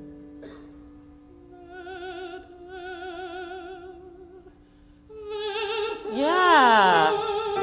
Loosen it up. Exactly. Something else. What is this music? Why is this music?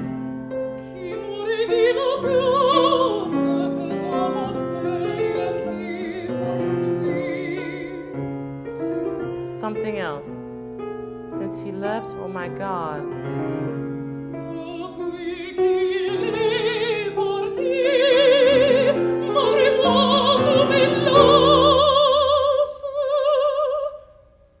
Tender, tender, tender, this moment. This is so naked, this part.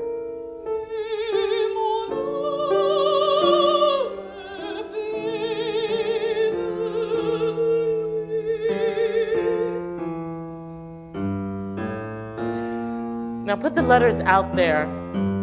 Put them out there somewhere so that we take everybody with us. And let's see the 3 different letters.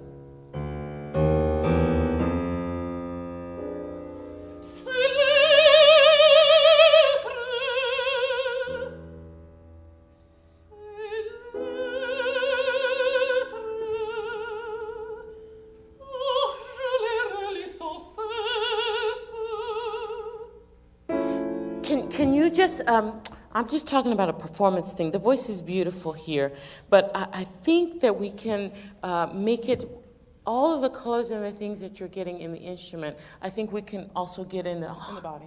In the body too, like these letters, like, oh damn it, I keep reading them over and over and over again, and why can't I stop this? You know, since he left, it was like, and she's talking to herself, and this thing is driving her crazy, and I think you can afford to show more of what's happening in the voice, also in the body, in the presentation itself. Okay. Yes.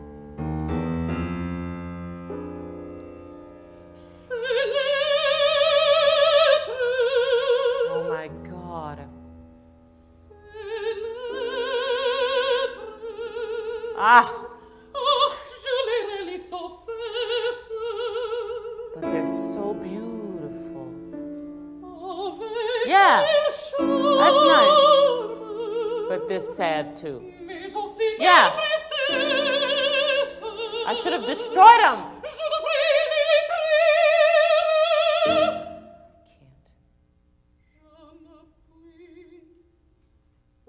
Yeah. You see what's happening there? You can afford for it to be, and it needs to be like that. It makes it much more, you see? It makes it much more interesting for everybody and for you too.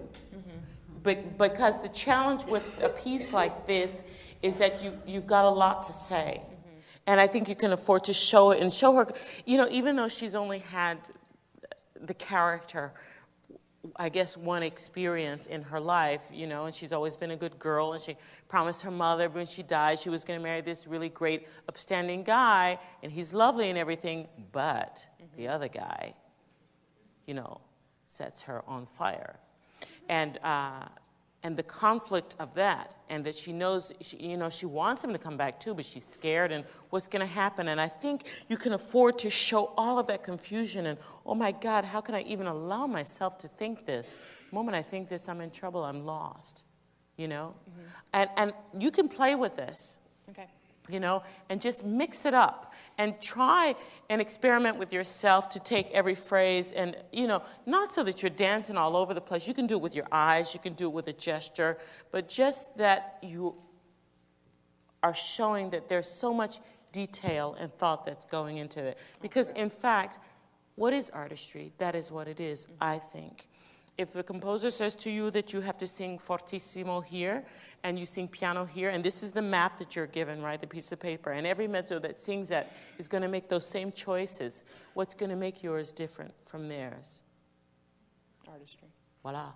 And the artistry is going to be the detail in which, and the care in which you give every phrase, and the thought in which you give it. And the public may not be able to articulate why, for some reason, they prefer coming to see your concert, but it will read. It will be communicated. Okay. I wish you all the best. Oh, thank you so you. much. Thank you so much. It's beautiful. The voice is beautiful. It's great.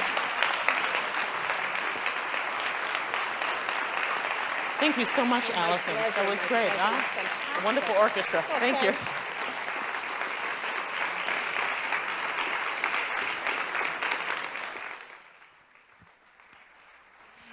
Miss Graves is willing to take a few questions, and you'll see that there are microphones on either side of the room. We're just at time now, so if you want to do it, you'd better do it fast.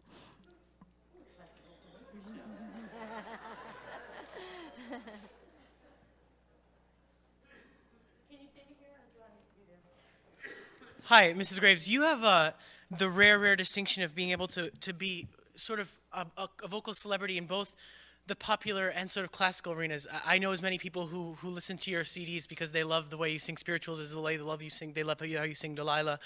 And I was wondering what you think about the relationship between the sort of pop classical world and the series, because you sing the hardest roles in the mezzo repertoire at the Met amazingly, and yet you also do popular concerts and stuff like that. And I was wondering what you think the responsibility of one to the other is, and I know you also did the broadcast of Werther with Andrea Bocelli, and how you think those interact, and what you think the future of opera is. Is it this sort of cross blend? No, it's a fair. Okay, that's it. Sorry.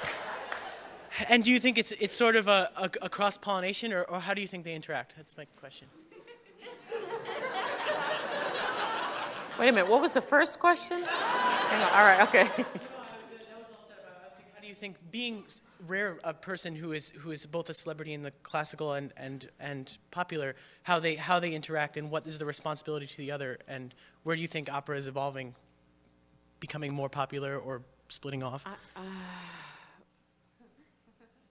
The Metropolitan Opera now has been fortunate to have a very different general manager.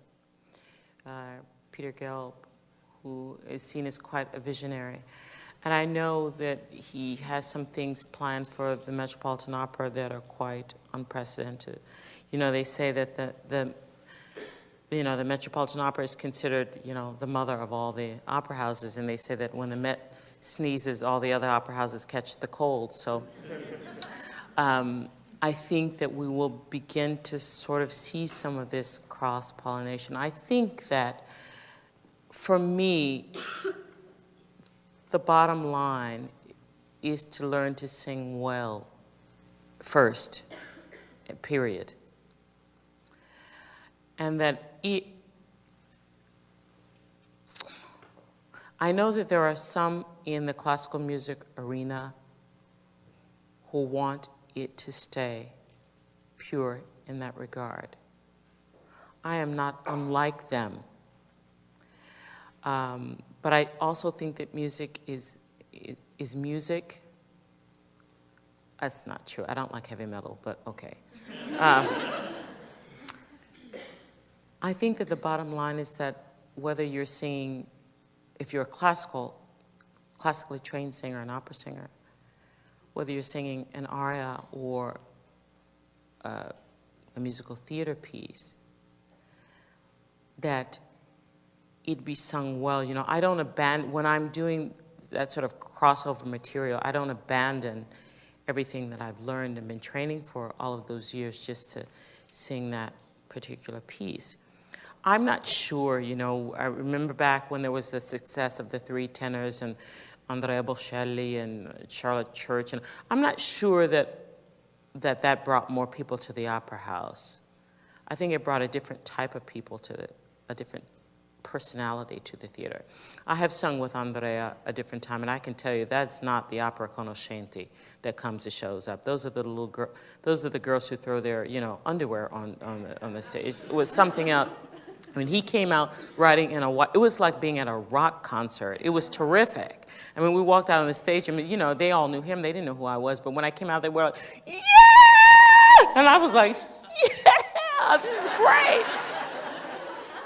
But I thought, this is not necessarily the crowd that you're going to find at the Metropolitan Opera. So I'm not sure. If it's brought an awareness or opened a window or opened the minds of some other people, I guess that's great. I guess that's great for us. I know that there are opera purists who want to keep the art form as pure as possible and who don't want those worlds, you know, to meet. I don't know where it's going to go, but I think that it will become broader from what we think of it today. I think the fact that particularly in America, although it's changing, there used to be a time that you only saw the blue-haired old ladies in the theater and you think, oh my God, what's going to happen, you know, with the futures of the you know, audiences of tomorrow. And I know that around the country, there are a lot of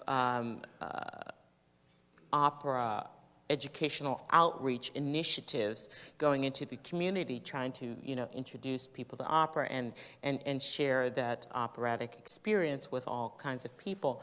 And I think that that's working on many levels. Also, I think that the surtitles have helped a lot in the theater as well. I know there are a lot of people who were against that originally, but I can say that from my experience, never before has there been so much laughter in the opera house, and there's a real exchange that we feel on the other side of the proscenium march, that people understand word for word what's going on, and so I think it's been a good thing. I think it is going to become broader from the way that we see it, but I don't think that we will lose anything in terms of its refinement or what is expected or the quality of opera itself. I think that you see, even with regard to recitals, there used to be just purely recitalist. You know, in the time, maybe you guys don't remember, you know, like Elie Ameling and Gerard Suzanne. Those guys were just recitalists, and that's what they did. And now it seems that you sort of have to be a well-known opera singer before you can sell out or bring people into the house for a recital. And the same is that I see with even crossover material. You have to be a name in the business before some of the record companies will take as a risk, as it were, to have you do, you know, a pop album. So I still think that the bottom line is that you have to learn how to sing well, and once you know how to do that, you are able to bring a capability and a different virtuosity to those different musical genres.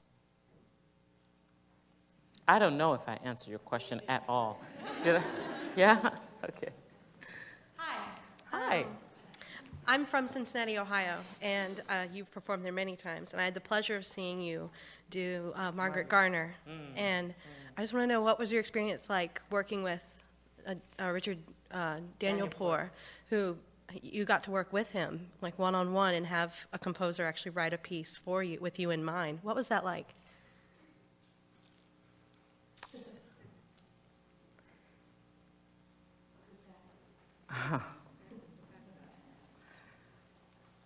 It was a great responsibility. Richard, I think that every singer has wanted to, at some point in their life, you know, sit down with Mozart or sit down with Puccini or Verdi. And from that standpoint, it was a great experience for me to work with, and we did work hand in hand from ground zero. You know, as he would write a piece, he would come to Paris or wherever I was and say, Denyce, let's try this. And he came to all my concerts, and he came to my voice lessons to really get to know what the voice was like and what it did and where the colors were and where it blossomed and all those things. But, you know, working with him was, it was not the most pleasant experience, that's for sure. It wasn't. I think I understand, when I sit down to learn a piece of music, I am in awe of the composer and how they all just didn't go insane working on something so unbelievably, you know, multi-layered. I have the greatest amount of respect for that. When I'm learning a piece and dissecting it and taking it apart, I think, my God, for them to put that together must have just been an unbelievable experience. And so I know that for Richard Daniel Poor, he was living with these characters. And I said to him one day in a meeting, I said, Richard, the way that I sing this may not be the way that you imagine my singing this would be in your head. Because I come with my own intellect, I come with my own heart, I come with my own experience and my own ideas as well. And I think it was very difficult, I know that it was very difficult for him to sort of let it go, let the piece go, to write it and then surrender it. I'm not sure that he's been able to do that. Working with Toni Morrison was a very different experience. She wrote the piece and she absolutely let it go and let it live on its own life. But, you know, Richard was standing over us every second and saying, no, it has to be like this, no, it has to be like that. And so I felt, out of respect for his artistry, out of respect for his talent, for his time, and just his heart that went into creating that piece and the desire to want to do it, and that particular subject on top of it, I loved him for that. But it was not a pleasurable experience, that is for sure. No question about it. Everybody would tell you that. But I think that we were able to get a great result, even under those conditions of great strain on not just me, but everybody. But knowing that he wrote this piece for me, with this subject matter, for me was like carrying the weight was tremendous. So I'm happy that it looks like the piece is going to have legs, as they say, that it's gone around to lots of different houses, and now it's going to New York with a completely new production, new everything, and it's going to many different houses in the future. So about that, I'm grateful, and I'm grateful to have known this experience. It knocked me off my feet working with him in that way, but it was a good thing. Hi there. I remember after September 11th that you sang at the memorial service in D.C. And as emotional people, which I think all opera singers are, I would just like to know how you tackled that and being so grounded and not letting your emotions sow through. Because I remember seeing it on TV and just seeing you. Now, isn't it interesting that you would ask that question? Because this is exactly what I was saying about you, that even though you have to wear this facade of desperation, of sadness, of isolation, on the inside, you have to be like a steel rod. And for me, in that particular moment, well, first of all, there were a couple of saving graces. I had really no idea of what it was. I was born in Washington, D.C. I have a relationship with Washington National Cathedral, and on occasion, when I have been in the Washington area, they would call me and say, Denyce, we're doing an Easter service, can you come to sing? Or we're doing a dedication for a window, would you come sing? And if I'm around and available, I'll say yes. And so this was not unlike that for me. That evening, I had a production of Tales of Hoffmann with Washington Opera. So they called and said, can you come and do this service? And I said, yes, sure, I'm happy to. I have to come into Washington anyway. I understood that each state was sort of doing their own service, you know, out of response for that. I had no idea what it was. You know, I went to do a service which I was so proud and honored to be able to do. I felt like everybody. I mean, my heart was split in half. I felt like I wanted to make a contribution, that I wanted to do something like everybody did. But, you know, I didn't treat that unlike any other differently from any other engagement. After that was, you know, while I was there singing, I said, is that Carter? It's like Carter. I said, is that Ford? Is that Ford over there? Oh my God, there's President Clinton. I had no idea of what it was. And afterwards, my telephone rang, and my niece, who lives in Milano, called me and said, I just saw you on television. And I said, oh yeah, what did you see? Because oftentimes they're showing some old. She said, I just saw you now at the cathedral. And I said, it was on television? She said, yeah. And then my girlfriend called me and said, you're a commercial. It keeps coming on all the time, you know, in Washington. But I mean, I had no idea about that part, and I don't want to focus it on that. For me, it was really about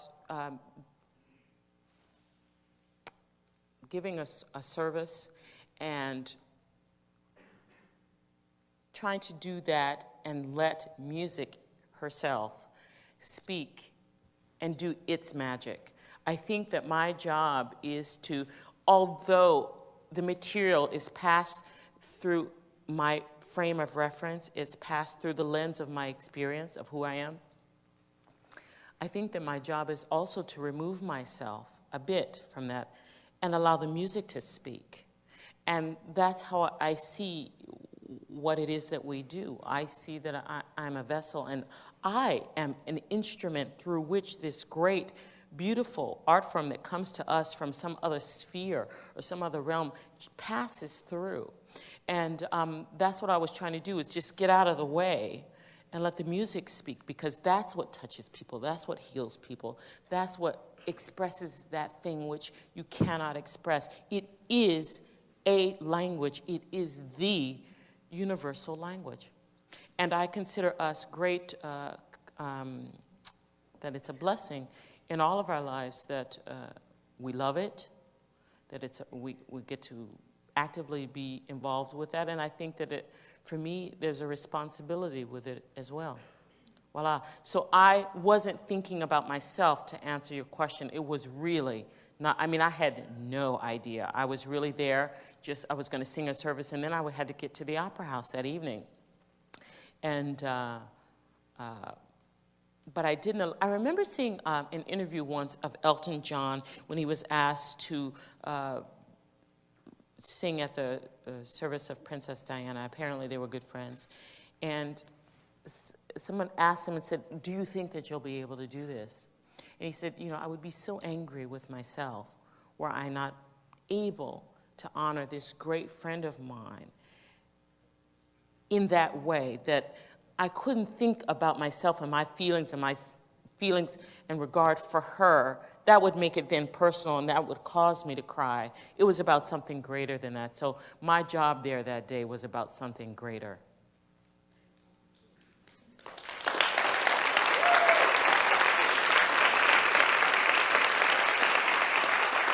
Thank you so very much.